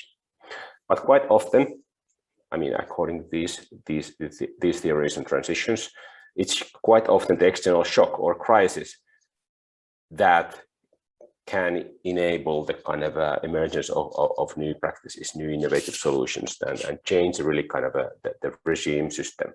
So instead of a kind of just updating it bit by bit, innovation by innovation, but really turning towards kind of favoring these new solutions, really changing the kind of structure of regime, it will require a kind of a shock or crisis. So to show kind of a steady, normal life, normal development will not kind of enable that. And now it's of course a good question at this time of history whether we've just witnessed such a kind of a shock that has kind of created space for something new to emerge, or did we lose this opportunity once again? But I mean, overall, that requires understanding on what are the kind of leverages of change, what are the leverages of transformation. And I would label, I mean, you know, there are kind of rather elaborate studies on systems thinking that define number of different leverage points. I would say, and we in Demo Consulting have been using 4 main leverage points over the past few years in kind of planning our operations, which are in this context of current transformation, are the agency of citizens. So how do we create more space for people and different types of organizations to be part of this transformation? How do we kind of create new agency that kind of challenge the current practices? It's a kind of also governance approach. How do we think, I mean, as mentioned earlier, how do we kind of justify new policies accelerating the transformation while maintaining the legitimacy towards citizens when saying that we are now jumping towards something unknown, making a leap in which we don't know necessarily whether it will be, we will get it right the first time or not, that we need several iterations. How to kind of build that type of governance systems. Of course, infrastructure overall, as a kind of a predominant shaper of the kind of a lifestyle practices, the social practices, I mean, and of course the kind of probably the biggest leverage that kind of, for instance, cities have in their disposal. And then economic paradigm. I mean, as mentioned before, how do we kind of define well-being? How do we define the goals of economy? What are the kind of ways of measuring wealth? What are the ways of expanding wealth over the coming decades? And this is actually to show you how we apply this, the impact model of Demos Healthing. So we try to focus our operations in the kind of in different types of research and kind of innovation processes, trying to advance those 4 leverages to certain directions that are being defined here. Of course, I mean, societies like ours, the contemporary societies, the key question in transformation is whether it can retain the diversity of our society, whether it can kind of serve, I mean, number of people living in different types of conditions, valuing slightly different issues in their life and in society, whether we have the plurality of values still in society while entering a transformation. And I think this is something in which we've kind of failed miserably over the past couple of decades, both portraying transformations as making societies more homogenic and also to be driven by certain type of value sets. So how can we bring together different types of people to understand the necessity and value and benefits of transformation? That's something that we've tried to do together, for instance, in a project with Citra, in which we portrayed different types of lifestyles and different types of value sets, and how people with different types of values and lifestyles can still reach, under the kind of existing technologies, how they can reach 1.5 degree lifestyles over the coming decades. And I mean, the positive news is that's possible already now. And we can do much more by shaping the policies and economy towards that direction. We don't have to give up the plurality of societies despite of the transformation. And kind of this is summarized. It's somehow that we can have different types of very fundamental lifestyle choices, different ways of building our everyday life, different planning solutions also, different ways of probably also even showing wealth or kind of having a kind of wealthy, rich life, and still reach 1.5 degree lifestyles. Then entering the last part of my presentation, what would make planning transformational? Well, there's of course a great debate on whether how much planning is future orientation. What is the relationship of planning towards the future? There are a number of big words by well-known authors saying and stating that planning is all about the future, and the relationship between planning and future is very special. Now the question is, in the context of transformational planning, in the need for transformational planning, is there a new relationship with the future in planning?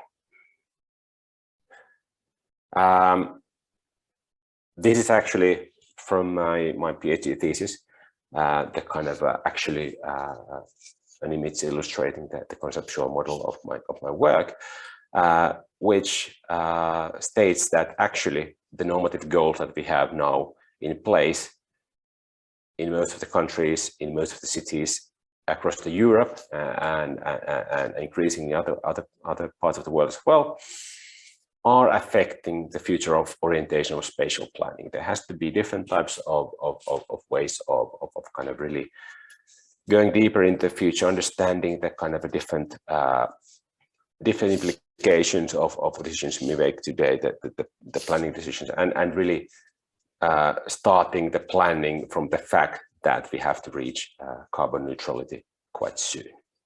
And in that context, we need tools like backcasting scenarios that can kind of provide a kind of a normative futures plus a different types of pathways for reaching that, still taking into account the uncertainties we have in the world. So maintaining certain level of resilience for our planning, being realistic about the kind of different kind of aspects of transformation happening over the coming decades. This is a kind of a table or matrix that we created together with Professor Lehtovuori a year ago in a for an article that is still in process. That is to be published soon, in which we try to kind of compare the kind of a previous traditions and paradigms of planning thought to the transformational planning. I will now illustrate the kind of a more, advanced version of that that I sketched today. And here you see different aspects of what should be included in transformational planning. So obviously, relationship with the future has to change. We have to have a deeper relationship with the long-term future, have taken it as a more of a starting point. Assuming transformation, assuming the kind of a temporal logic of transformation more than the gradual change, and assume that certain path dependencies have to be changed and altered. There's an aspect of kind of also of kind of greater storytelling of kind of the planning to be able to kind of explain what is the logic of transformation, what is the kind of logic of future life, which differs greatly from the current of the current world. And in that, I've been advocating a lot the use of backcasting scenarios as a way of kind of creating a process in which different types of people, different types of stakeholders can discuss the plurality and different opportunity spaces for the transformation. In addition to that, mentioned also by Indy previously, we need different models of governance and agency. Of course, the question of what is ownership, what are the kind of structures of kind of controlling different type of assets in the coming society, and besides that, what type of arenas or fora we need for reimagination and co-creation. Probably the current political institutions are not the best for that. We need also something else which kind of can engage greater number of different types of stakeholders and also expand the agency towards decarbonization.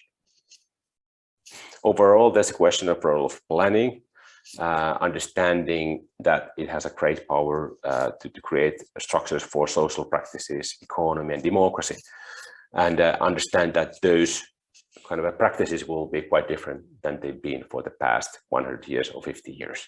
So also we have to kind of start imagining what type of kind of results the kind of coming structures will result. And that, of course, touches greatly the question of what is the kind of a special form of carbon neutral, climate neutral future. And under that, still retaining the question of what are the kind of different alternative models for regenerative society and cities. I'm quite convinced that there's not only one solution, not only one model.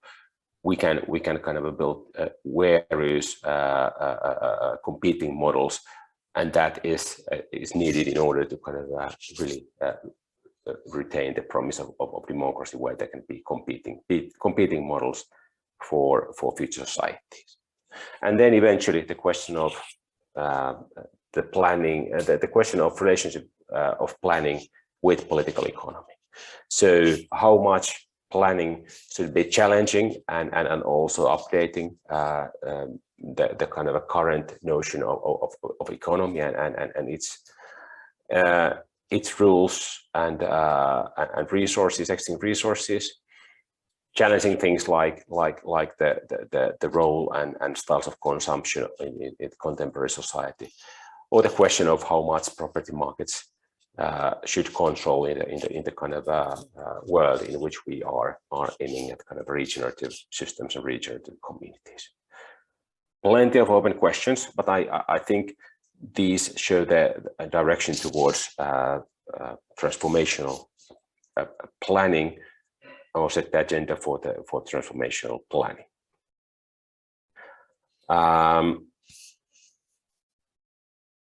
just to kind of finally show you a few tools. I mean, of course, this is the backcasting scenarios that I mentioned. So the idea that we start from the future, create alternative from future towards the present day instead of taking as a starting point the current trends.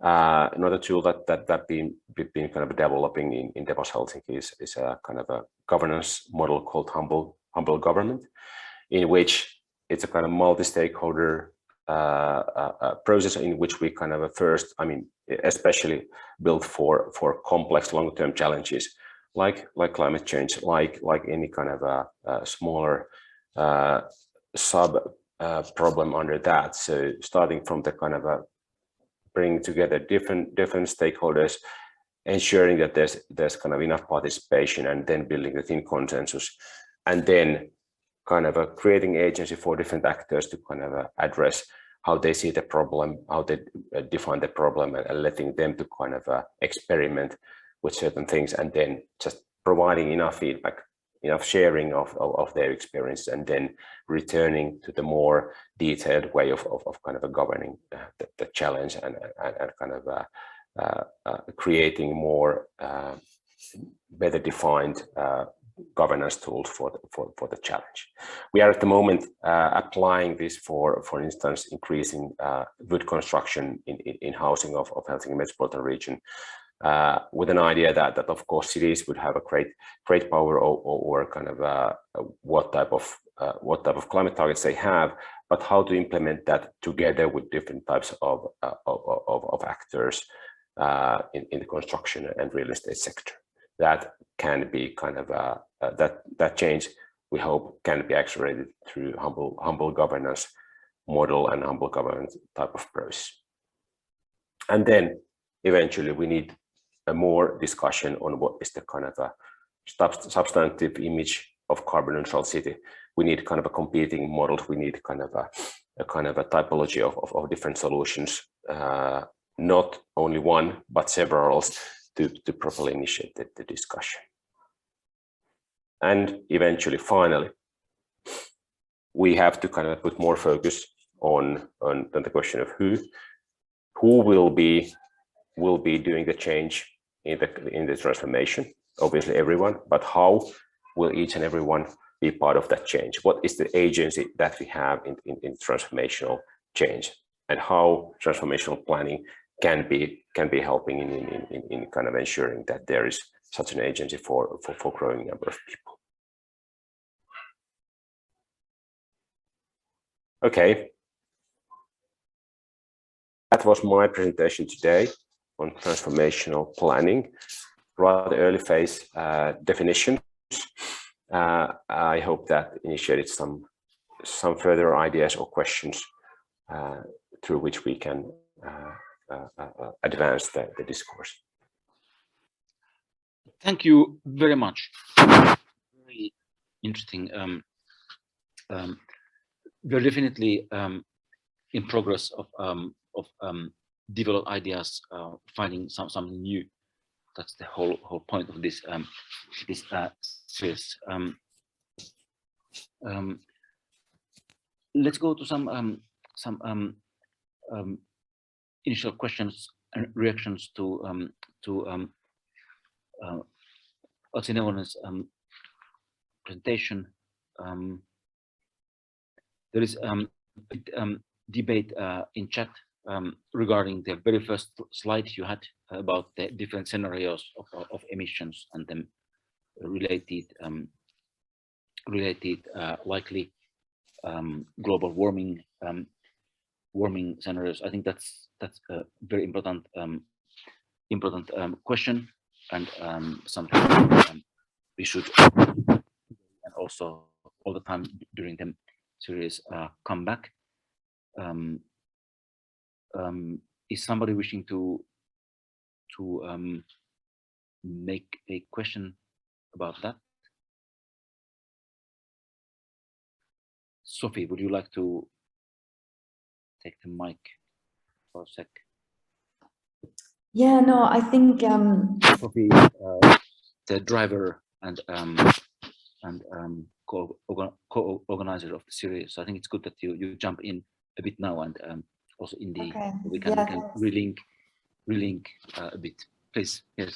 Yeah. So first of all, both Indy and Alexi, thank you so much for the presentations and thought-provoking things in the chat and so on. And for me, it's just like, I think, and actually you started to clarify, Alexi, later on in the presentation as well, whereby you then do start talking about the 1.5 degrees city. Because when you set out and sort of say, oh, it's actually quite optimistic and good news, I think it's in a way good that there's a lot of climate anxiety. But I think we also have to be realistic that at the moment, that's still really bad news. If it's not as, you know, the prediction of 2.9 to 3.1 degrees, it's true, it could be twice as bad by the end of the century, but it's actually still almost double from what we're trying to aim for. And so in the chat, I was sort of commenting, and others as well, that there's already a significant impact from this 1.5 degrees already see the change. But then I think you come back to it and sort of talk about the 1.5 degree city and what transformation we sort of need for that. So yeah, I just think we have to be careful when we say, you know, it's optimistic, because it's, you're right, it could be worse, but it, you know, we failed in many ways as well. Yeah, I absolutely agree. I mean, we shouldn't be kind of complacent with the kind of the level of progress we are making, but still, I think we have to admit that I mean, something positive has still happened. I mean, and not only in politics, but also in technologies, and also number of solutions that have appeared even without kind of a strong political driver at the moment. Over the past 10, 15 years. So I think we have to kind of admit that, and understanding that also, I mean, that creates some perspectives for the coming change. So we see that things can happen. They can be rather, I mean, at the same time, I mean, rather big change even over the past 10 years in how people live and what are the kind of different kind of dominant technologies. Not all of them doing, I mean, things that we wish to see, but still that there can be a certain level of change in society, which doesn't kind of break down the kind of very basic kind of structures of trust and so on in our society. And that means that we can make great changes towards much greater emission reductions over the next 10, 15, 20 years still. And people will be rather okay with that, and there will be kind of a different interesting prospects and also agency under those conditions. Yeah, I mean, I think for me, I'm probably more with regards to what Indy was saying, like sort of this big change. I think you're right, things have happened. I mean, in the last 20 years, so much has shifted, but we've done it so slow, too local, not enough of it. That's why, and also a lot of the policies, when you look at policies, one thing, meeting the policies another, and we're really failing at that at the moment. And I think that's where sort of Indy's argument about also what you're talking about, the democratic systems and the transformation are really important. And I think Tom Bennett last week, which for everybody, the video, Raoul put the video on the ACAN website from last week, and Tom Bennett from ACAN UK, I think what's very interesting is this realization that we always talk about kind of, oh, by the end of the century and by 2050, we need to cut carbon emissions. But actually his point was, we need to do it now. There is no delay. This is also sort of the quote read as well. So I think we need to go beyond what we've done now. And yeah, how we do that? Yeah. Yes. I think some of your model of the city transformation could work that way, but I'm talking too much, so I'll yeah, I mean, just to, yeah, very good. I think, I mean, you raised a very important point, which is, I think, is the kind of that one important lesson is about the kind of understanding different temporal scales and understanding how long certain things take to evolve at the moment, and how we can accelerate those changes, and how long 10 years or 20 years or 15 years is, how fast we have to plan certain things in order to implement and get an effect in time. And I think that's something that many people don't get. I mean, that we cannot just wait things to happen in the pace that has happened over the recent decades, and how short the planning cycles are. I mean, and the fact is that we cannot kind of iterate very many times here this time. Yeah, we cannot fail. That was a very clearly last week. But I would like to join the debate. Indra was also raising his hand, or did I? I mean, sorry. What's your view? I mean, we are basically. I think it's very important discussion about the basic understanding of the target. It's we cannot do actions if we don't have an agreement about the target. And actually, Alex's first slide raised that question, and we are talking about that. That's the main thing in some sense. So please, Indy, what's your view on that? I have a bunch of complex or sort of non-straightforward perspectives on this. So for the global north, relative to the global south, unless you're living very close to the sea, climate change relatively could be a win from a geopolitical sense. Relatively. So we know that global farming, sort of farm yields will likely go up in some parts of the global north, even at 3.5 degrees. And actually in the global south, you'll see a decline. So I think first thing we have to understand is the geopolitical inequality of this transition. And it has winners, relative winners and relative losers. That means there's relative, and I would almost certainly assume every military in the global north has modeled these scenarios and understands where their strategic risks are.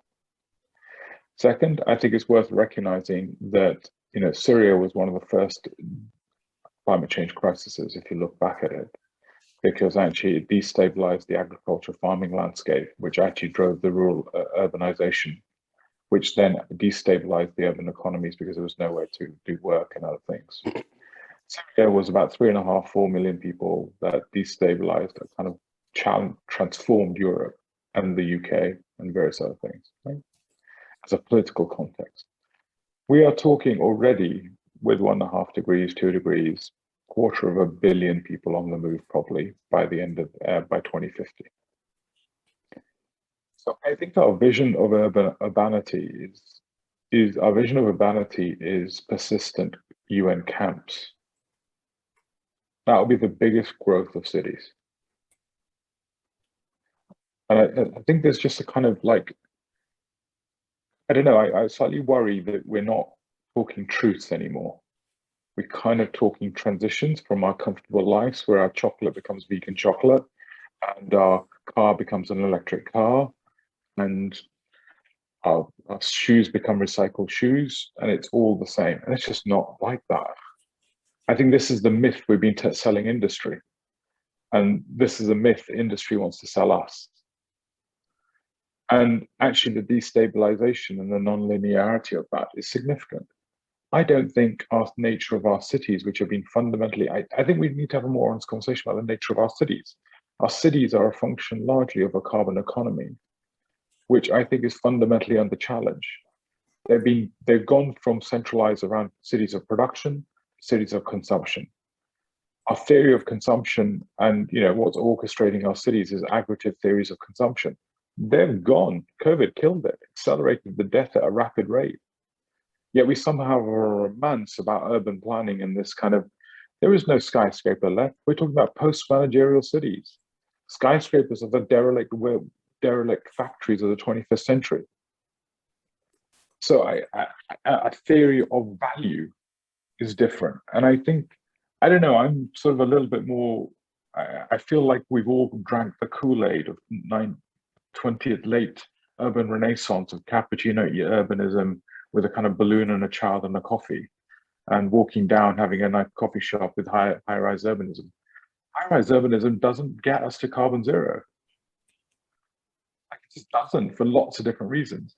So I suppose I'm just, I don't know, I'm a little more, and I'm not skeptical, just want to be honest, and then we can actually solve and address some of these issues. So if we are talking about UN camps that are the predominant, you know, there are currently UN camps more than 40 years old.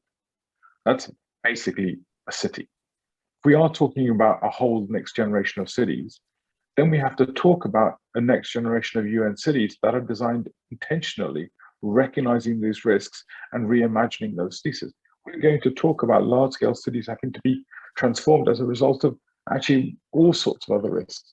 So I don't know, I suppose when we talk about urban planning from that lens of urbanism, I think we're talking about a radical transformation of the city. And I would also think that perhaps it's time to kill the word urban and rural. I think this distinction, this kind of visual distinction of what is urban and rural is just not real. I mean, most rural is just an industry. It's a shed. You might as well put a metal shed over the top of it. It's got, on one hand, we throw in chemicals. On the other hand, we get out something we call food, industrial processed food. There's nothing rural about it. There's nothing natural about it. It's just an industrial engine on a kind of unfertile soil. So I think that is all urban, in my view, is all anthropogenic.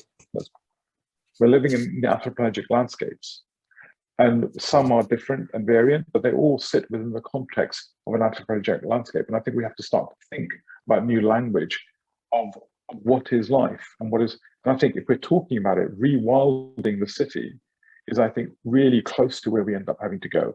We know, was it the top 5 most expensive neighborhoods in the world share almost certainly the same level of microbiome, same typology of microbiome. So we know that if we start to think about this, we have to think about it in quite a different language, and we have to give due taxonomy to this, and we have to give ourselves a freedom to re-understand the story. And I think we have to. Sorry, I hadn't coined the word. It just came to me. Anthropologic landscape. I think we start to see it through that lens. I think it comes in a different way, and I think also our like yourself, but certainly I think it's the same in Finland, certainly.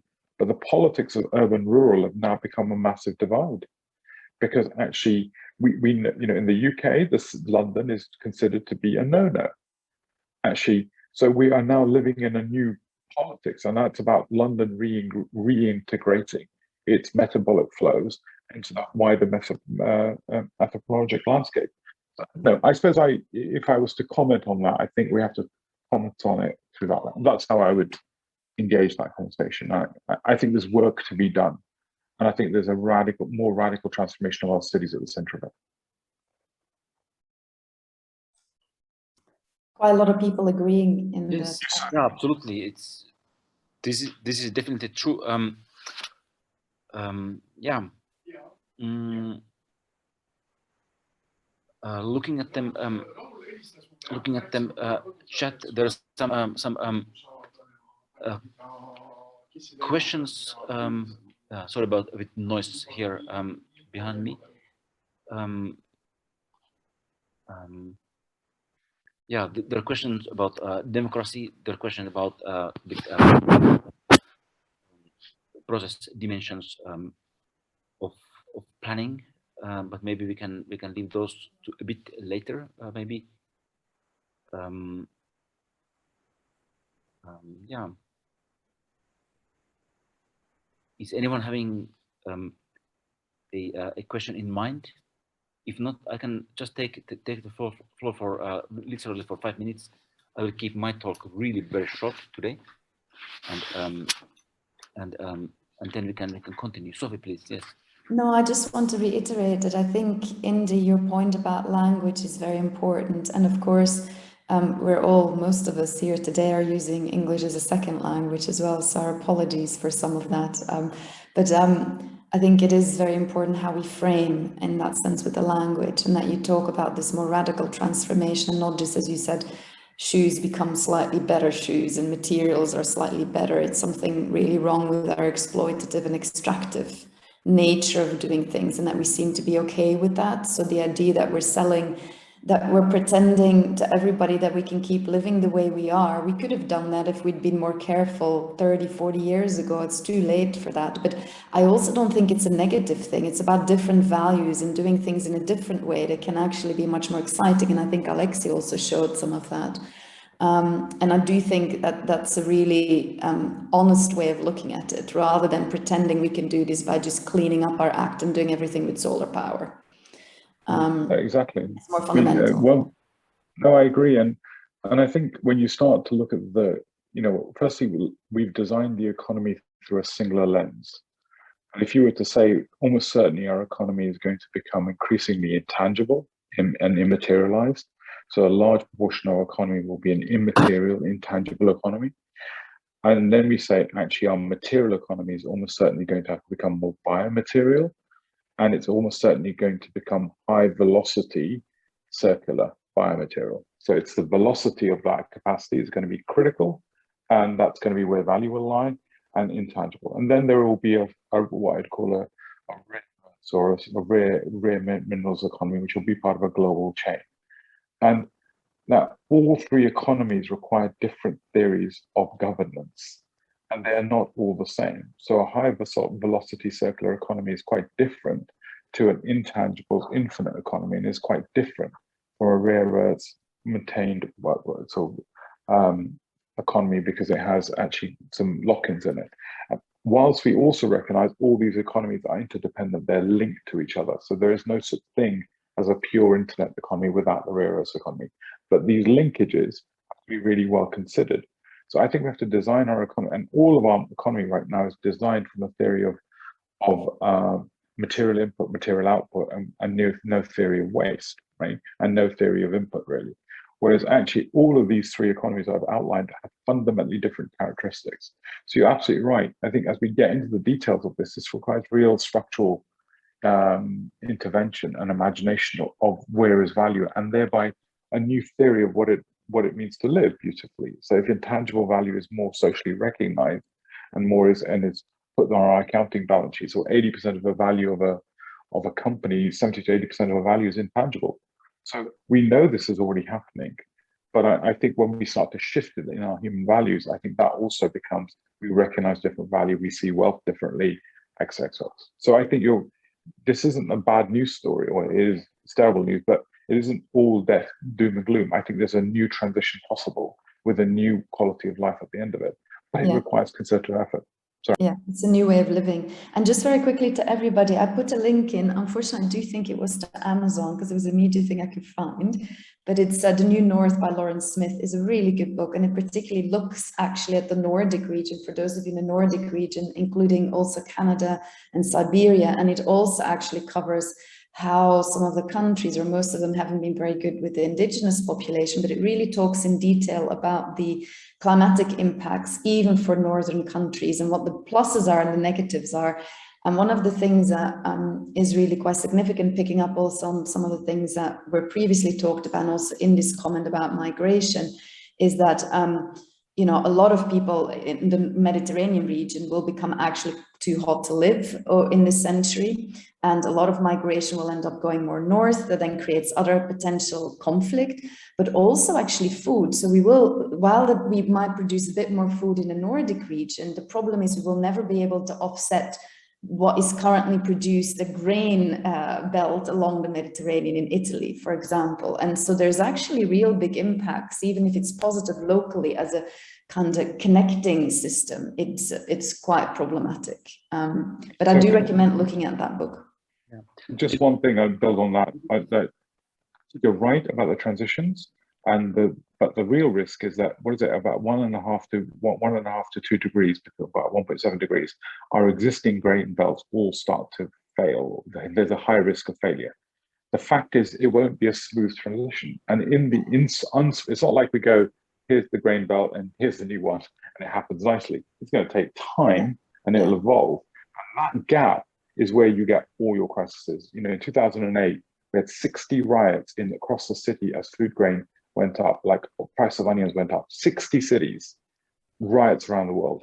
So the tipping points are so fragile, and when any of these crises come, that's when you will see some of these things are up. Anyway, but yeah, really reinforce what you're saying.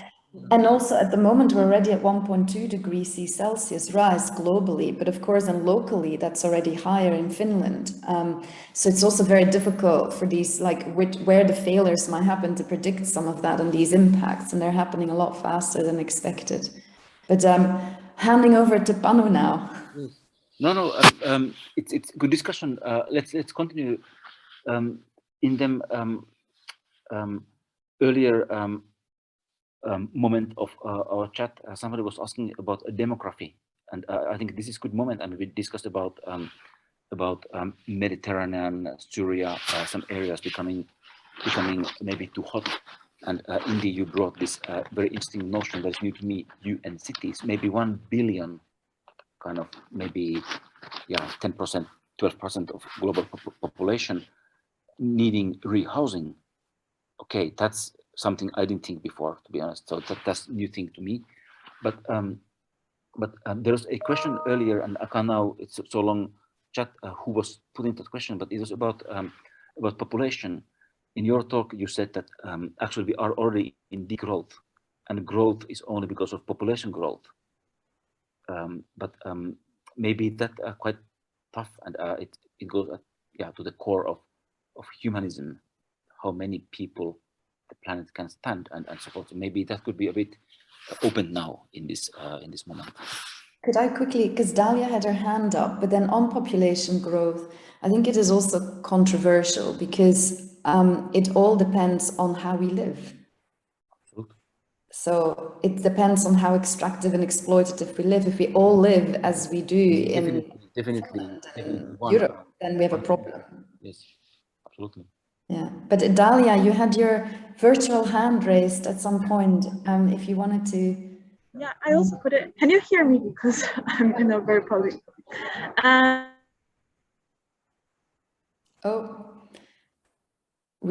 cannot hear you now.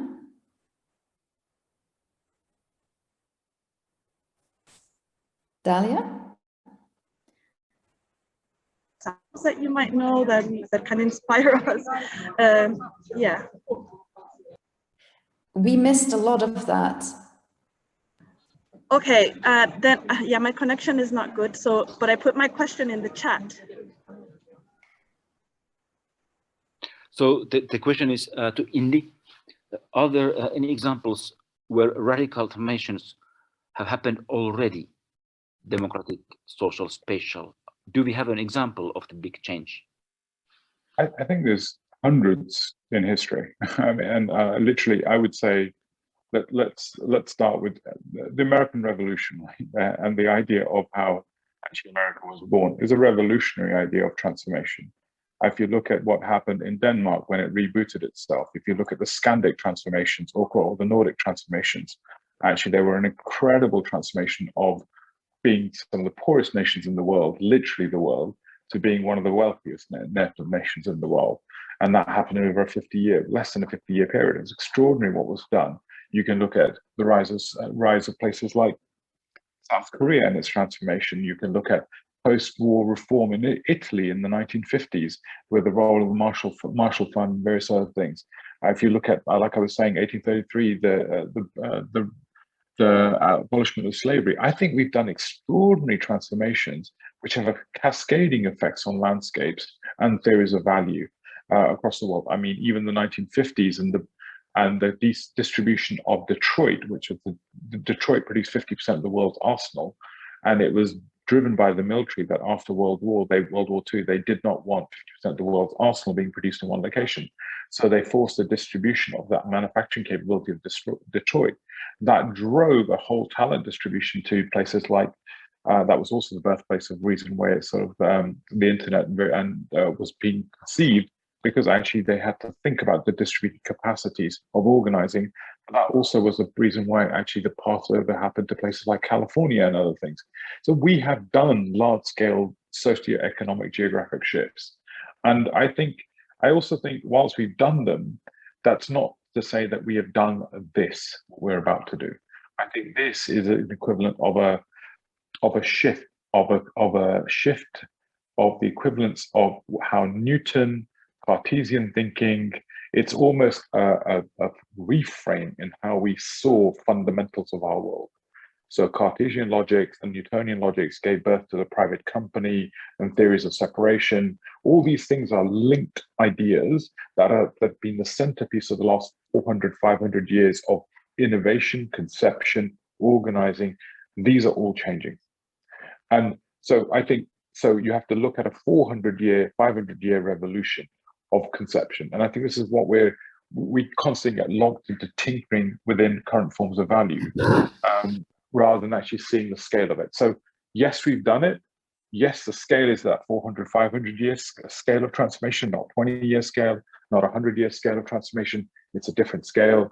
I think we're also at a planetary level quantum leap moment, which is that actually what is different now to virtually every other moment in history is that we are a singular civilization. And that singularity of civilization is a function of our financial system. It's a function of our nuclear system, nuclear war system, because actually if we derive too much inequality in the world and differential impacts, we will almost certainly set the frameworks for mutual assured destruction. And we are also, in terms of food logistics and other informational statistics, we are a singular civilization. And the risk means that actually if we fail, and when I talk about a global north and global south failure, that is almost certainly a pathway to war. Almost certainly a pathway to war. Like pathway to war with nuclear capabilities at the other end of that, right? So when we start to talk about this, I think what is a phase change is that our theory of progress, which has been constructed around state level competition, one state competing with another state, actually has to be transcended to a new global or planetary theory of evolution. And this is why I talked about we are in a new state of planetary consciousness. Our current UN systems are nowhere near their centralized systems of planetary governance, which is why they're weak and vulnerable, and they don't have the authority to do something. So we have to reimagine our theories and the mechanism of planetary governance.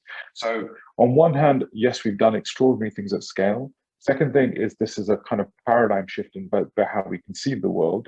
And fourth, third, it's actually we have to start to think about this from a layer of a new theory of consciousness and organizing at a planetary scale, which is why I am particularly nervous of the localism debate that happens in sustainability questions, because I think that is false. It is not localism. The biomaterial economy needs to become local. The rare earths economy will not become local. The information economy will not become local. So we have to live in these multiplus economies of care. We have to live in an economy of care at an informational level. We have to live in a biomaterial economy, which will be very regional.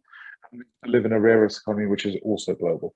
And our ability to govern and operate across these three things is really vital. And then the security apparatus will not be anywhere local either. So I just think we don't have the language yet and the kind of everyday existence and the human self-awareness of that we are simultaneously local and global, and we are simultaneously local, global, and stardust, which is actually what we are. You know, we're dusts from stars. So I think we haven't yet built our collective consciousness yet to exist in these materials. The science all exists. And for me, the opportunity, this is why the cultural revolution aspect of this is fundamental.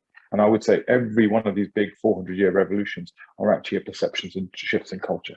Sorry, spoken too long again. Yeah, no, this is really interesting.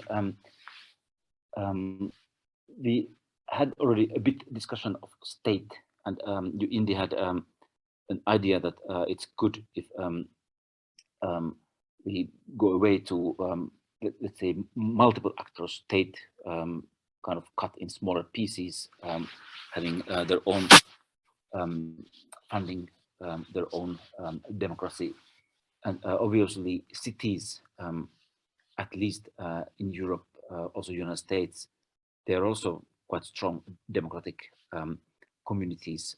In many cases, they do vote. There are mayors. There is vocal population. Cities aiming to climate neutrality, as Alexi was telling. But it's complex question, and I'm not able to formulate it well. But for a long while, there was the idea that the nation states are in decline.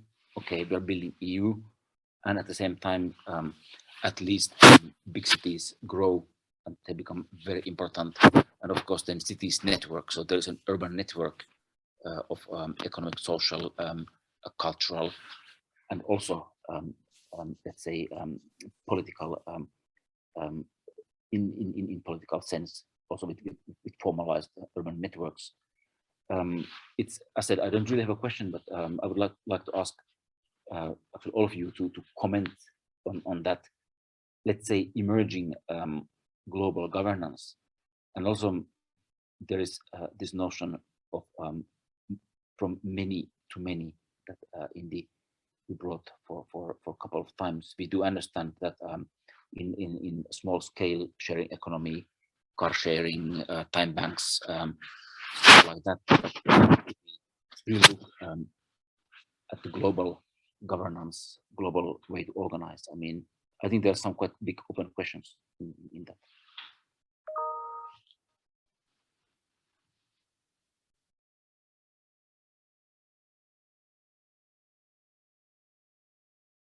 Alexei, would you like to take, or Indy, please? Yes. Yeah. Well, yes. I mean, or Indy, if you had your hand raised first. Maybe Alexei first, and then Indy. Let's do it. Okay, good.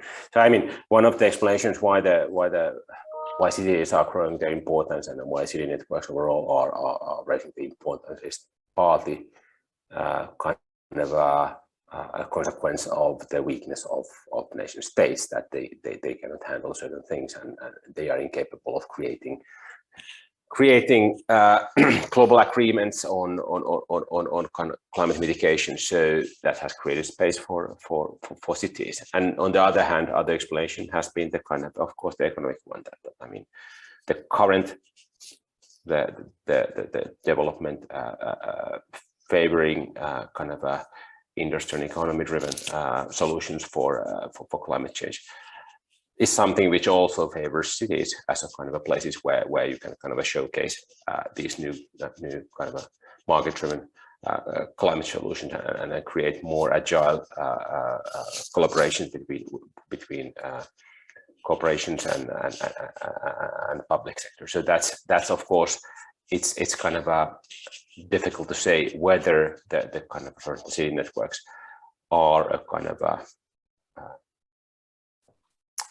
of solutions that would be any better than the kind of nation states, or whether there will be rather soon some limits for that development, unless the really foundations of the way cities perceive themselves and their kind of international collaboration, it would have to change from the kind of a current paradigm and the current way of seeing the kind of a global trade, global economy, towards something which would kind of really acknowledge the different layers of economy that Indy very well outlined previously. So there would have to be a kind of a multitude of kind of those economic systems kind of acknowledged better.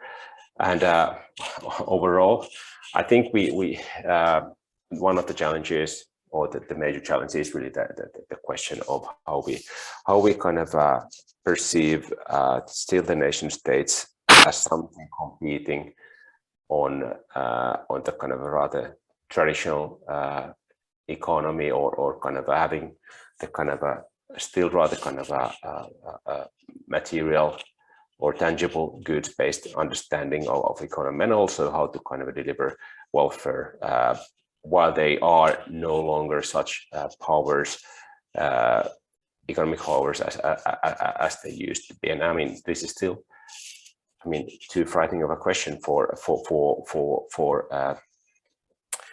most people to kind of consider what would then come if we have not very good prospects of developing global governance anywhere soon, and the kind of other kind of option or solution that we have at hand is to increase the power of cities and their networks. So what would then happen to the kind of solidarity between people? Would that happen only between similar cities, or people living in similar cities? Whereas, of course, the kind of the great miracle of the kind of a nation state of kind of creating solidarity within a kind of a certain geographical region, creating certain types of kind of institutions that kind of spread the well-being to different parts of the country, and also create wealth within certain geographical region. So I mean, it's been a miracle we've been rather kind of notorious in kind of developing anything similar, and I mean, probably cities won't be the replacement, at least on the way they see their role at the moment. Yes, good point. Indy, do you want to comment? Yeah, I mean, I think it's a really it's not a straightforward question.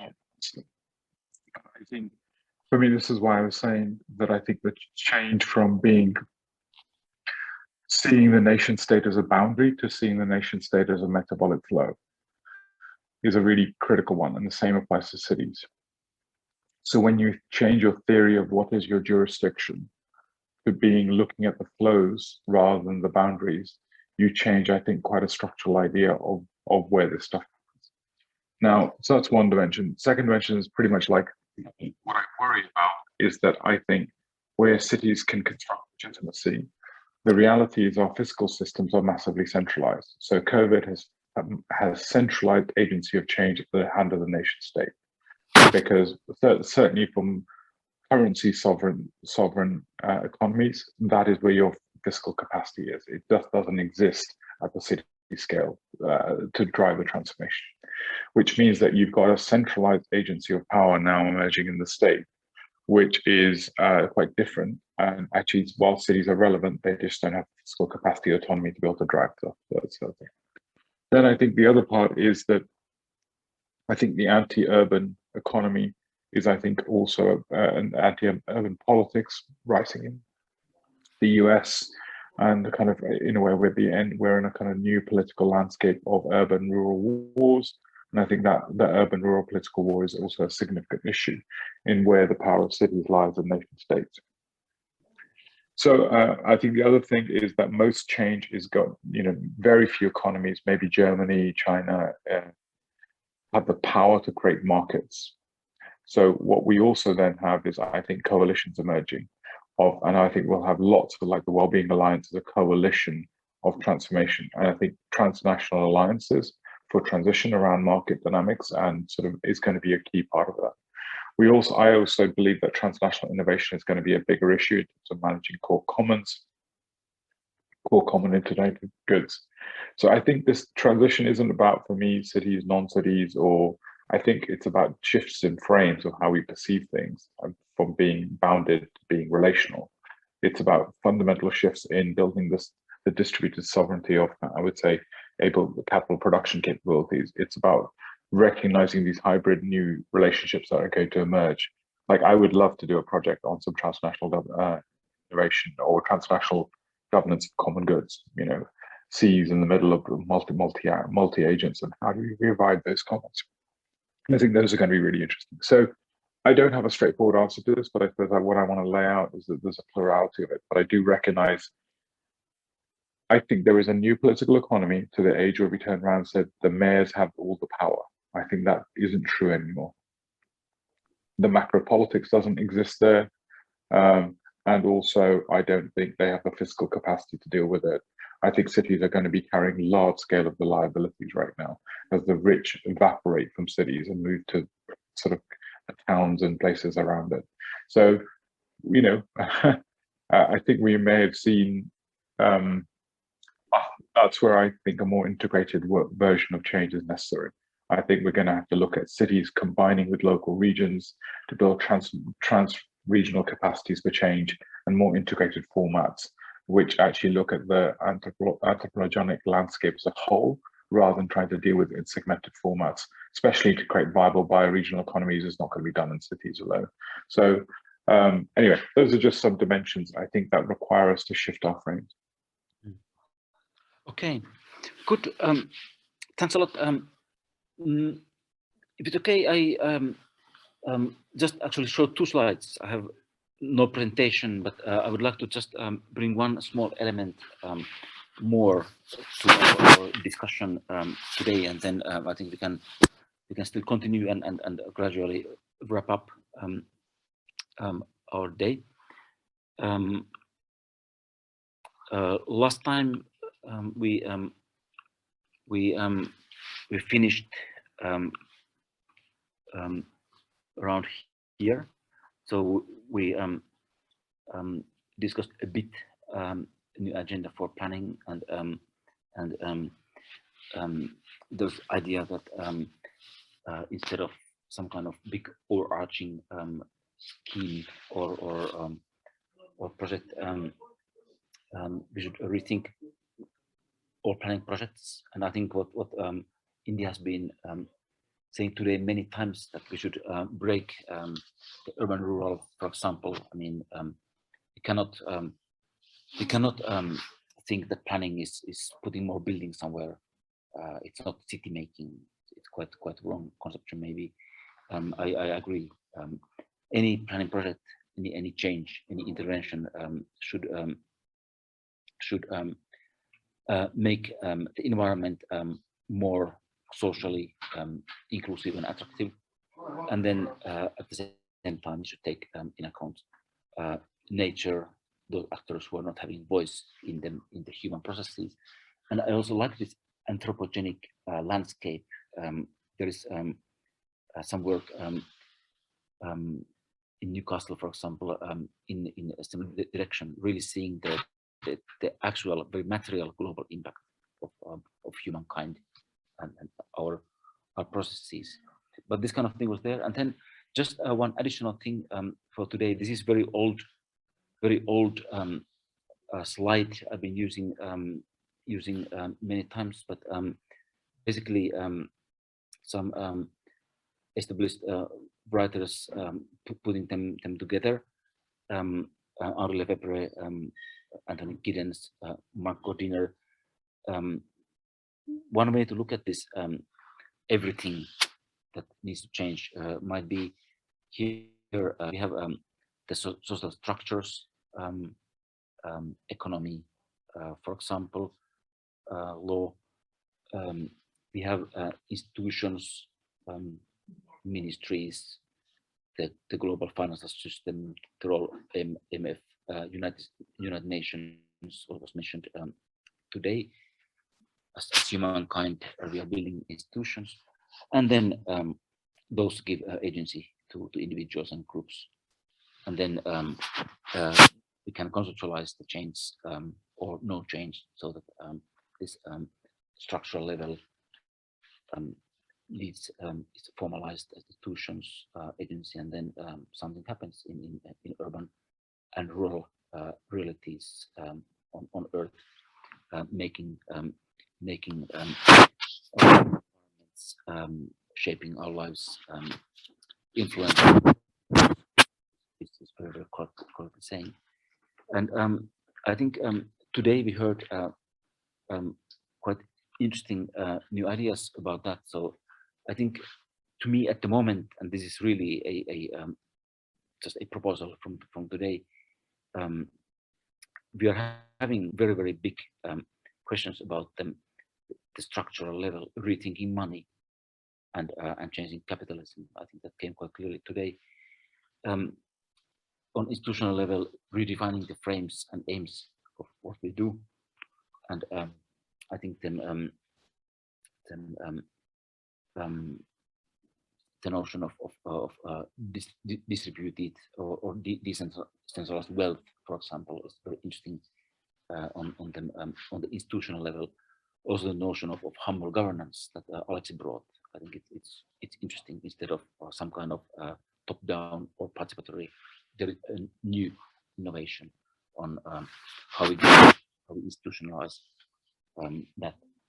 Clearly, on agency, retooling, co-learning, already today and last week we had very, very many good ideas on that. How we can reshape what we do, and that's something where also design, even them recycled shoes and with better buildings play a role, I think. And then yeah, I still put a question mark to urban pattern. At least I don't know. I mean, Alexei mentioned that we should have a shared vision of carbon neutral or 1.5 degrees life and city this is still to me a question mark, but probably some changes, maybe even very radical changes. And I said already, this question of UN cities and camps becoming one of the new forms of urbanity is definitely there. But just, yeah, this is almost like a bit reflecting what was discussed today. And I would like to go back to the question that can we design climate crisis away? And my reading of today at the moment is that the answer is no. We can, it's not only a question of design, it's much more grave question. But yeah, I would stop here, and Indy, please, I saw that you already had your hand raised, so please, we'll be happy if you can comment on these very, very personal thoughts. Really, honestly, I agree with a lot of what you're saying. I do think it is possible. Like, I don't come here as a defeatist. I come here as an invitation to reimagine what is possible for us to achieve. I think our generation is trapped by the minimalist interventions of the last generation.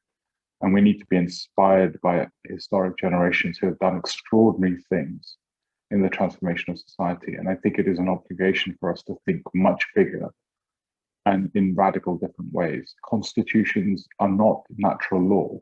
They were made by people. Democracy is not natural, is not formed. They were constructed and imagined by people with an idea of great emancipation. And I think we need to dream bigger. We need to have radical imagination. Our imagination is conceptually, the weekend as an idea was an imagination. It's a social innovation. We societally constructed it. There's no theory of the weekend.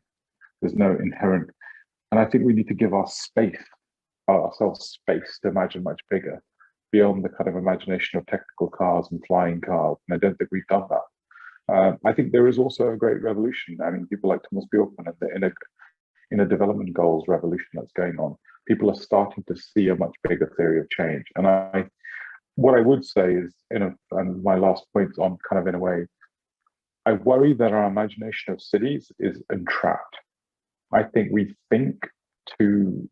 are caught by a theory of what is good design, which is actually just fundamentally traps. Most of what we think is good design may not be good design in the 21st century. But certainly in the UK, I would say most of our urban thinking is locked into real estate optimization and financial instrument optimization. It has nothing to do with human development. Most of our indoor environments, so I'm in an office right now, probably working at 1,000 parts per million is probably in the office. So the CO2 levels are completely terrible. Like off-gassing in indoor environments is awful. The volume, I don't think we've optimized human development. Our environment is not designed to optimize human development. Our environment is designed to optimize real estate and short-term value capture. And I think we have to give ourselves space to really reimagine this stuff. And my biggest thing is that I want us to free us from the dogma of the late 20th century or late 20th century and early 20th century of what is good design. I don't think any of it is. I think we have to be much more radical in our aspiration of that. And then even a theory of planning. I think our theory of planning is based on an industrial idea of use, an industrial idea of actually separation of polluting environments and I think all of that stuff is up for change. We're working in South Korea to build a permissioning landscape for the city, a new permissioning landscape for the city with real-time permissioning capacity. That's kind of a new way of organizing use and making use fundamentally independent of morphological things. What will that do to the ideal city and actually part of the utilization? So I don't know, I'm incredibly hopeful, but that hope stems from actually a belief in our capacity, and a hope stems from I think we are in the middle of this major shift. I really have to apologize having to go, but I wanted to really thank everyone as well for having the opportunity to be part of this conversation, which is extraordinary. And the long form nature of it, I think, is really privileged. Thank you so much, Indy. That was very, very, very important for us, for the audience. We'll continue this series, and I wish that you or your team can continue joining a bit. So we'd be delighted. I think point of. Can I also just thank Alexei as well, who I've been a huge fan and an admirer of as well. So thank you to Alexei and what they've done with Demos Helsinki for a long, long time. We've been friends. So I just also want to thank the contribution they are making and this debate as well. Thank you. Thank you, Indy, for being such a great source of inspiration over the years. So thank you. Really mutually felt. This will be never ending, the thank yous, but thank you anyway. And it's thanks. Yeah, I said. Grace is important, right? Grace is important. Dreaming big, thinking big. That's clearly one important message. Yeah, I really propose that. Yeah, we start to wrap up this day. I failed to have a break. That's my fault, but we can stop a bit earlier than 7 o'clock. And thanks to all speakers, and thanks to audience. As said, we gather all the questions and comments in chat. We did record this, so Rosa has been working behind the screens with that. And again, material will be published in the ECAN Finland website. Alexei, is there something that is still left in the air? Would you like to have some kind of final? Yeah. Well, to give it to Sophie and Raul about the next week, but Alexei, please. Yes. Yeah. Well, I just kind of would like to kind of table one comment more on the kind of what's the kind of a role of transformational learning. I mean, what Indy just said about the kind of what's the kind of a focus or what are the goals of design or planning of the late 20th century, and that they don't apply any longer. I totally agree, and I think that one of the kind of goals of transformational planning should be about unlearning some of the from some of the kind of legacy of the 19th and 20th century, which were mainly about kind of really building and decorating kind of industrializing societies. And I think although, I mean, our economies are no longer there, our mental models are still pretty much there. And although this is not a new analysis, I mean, this was taken up already in the 1970s, I think we are still struggling in understanding that how much of the solutions that we currently plan and implement are still some type of copies of the kind of a material needs, the kind of resources needed for building industrial societies. And I mean, that's something where we still truly lack the imagination and I mean collective imagination of kind of putting on the table together and discussing properly some other solutions than those that they will be as credible as the ones that were created when currently industrialized societies were industrializing and are still the kind of create the kind of a mainstream or the kind of the main body of the planning still happening today, and really the unlearning process requires new tools, and that has to be the goal of transformational planning. Great. Let's make it. Sophie, thank you very much. Alexei, thanks again for Indy. Yeah, Sophie and Raul, let's a bit open what's happening next week.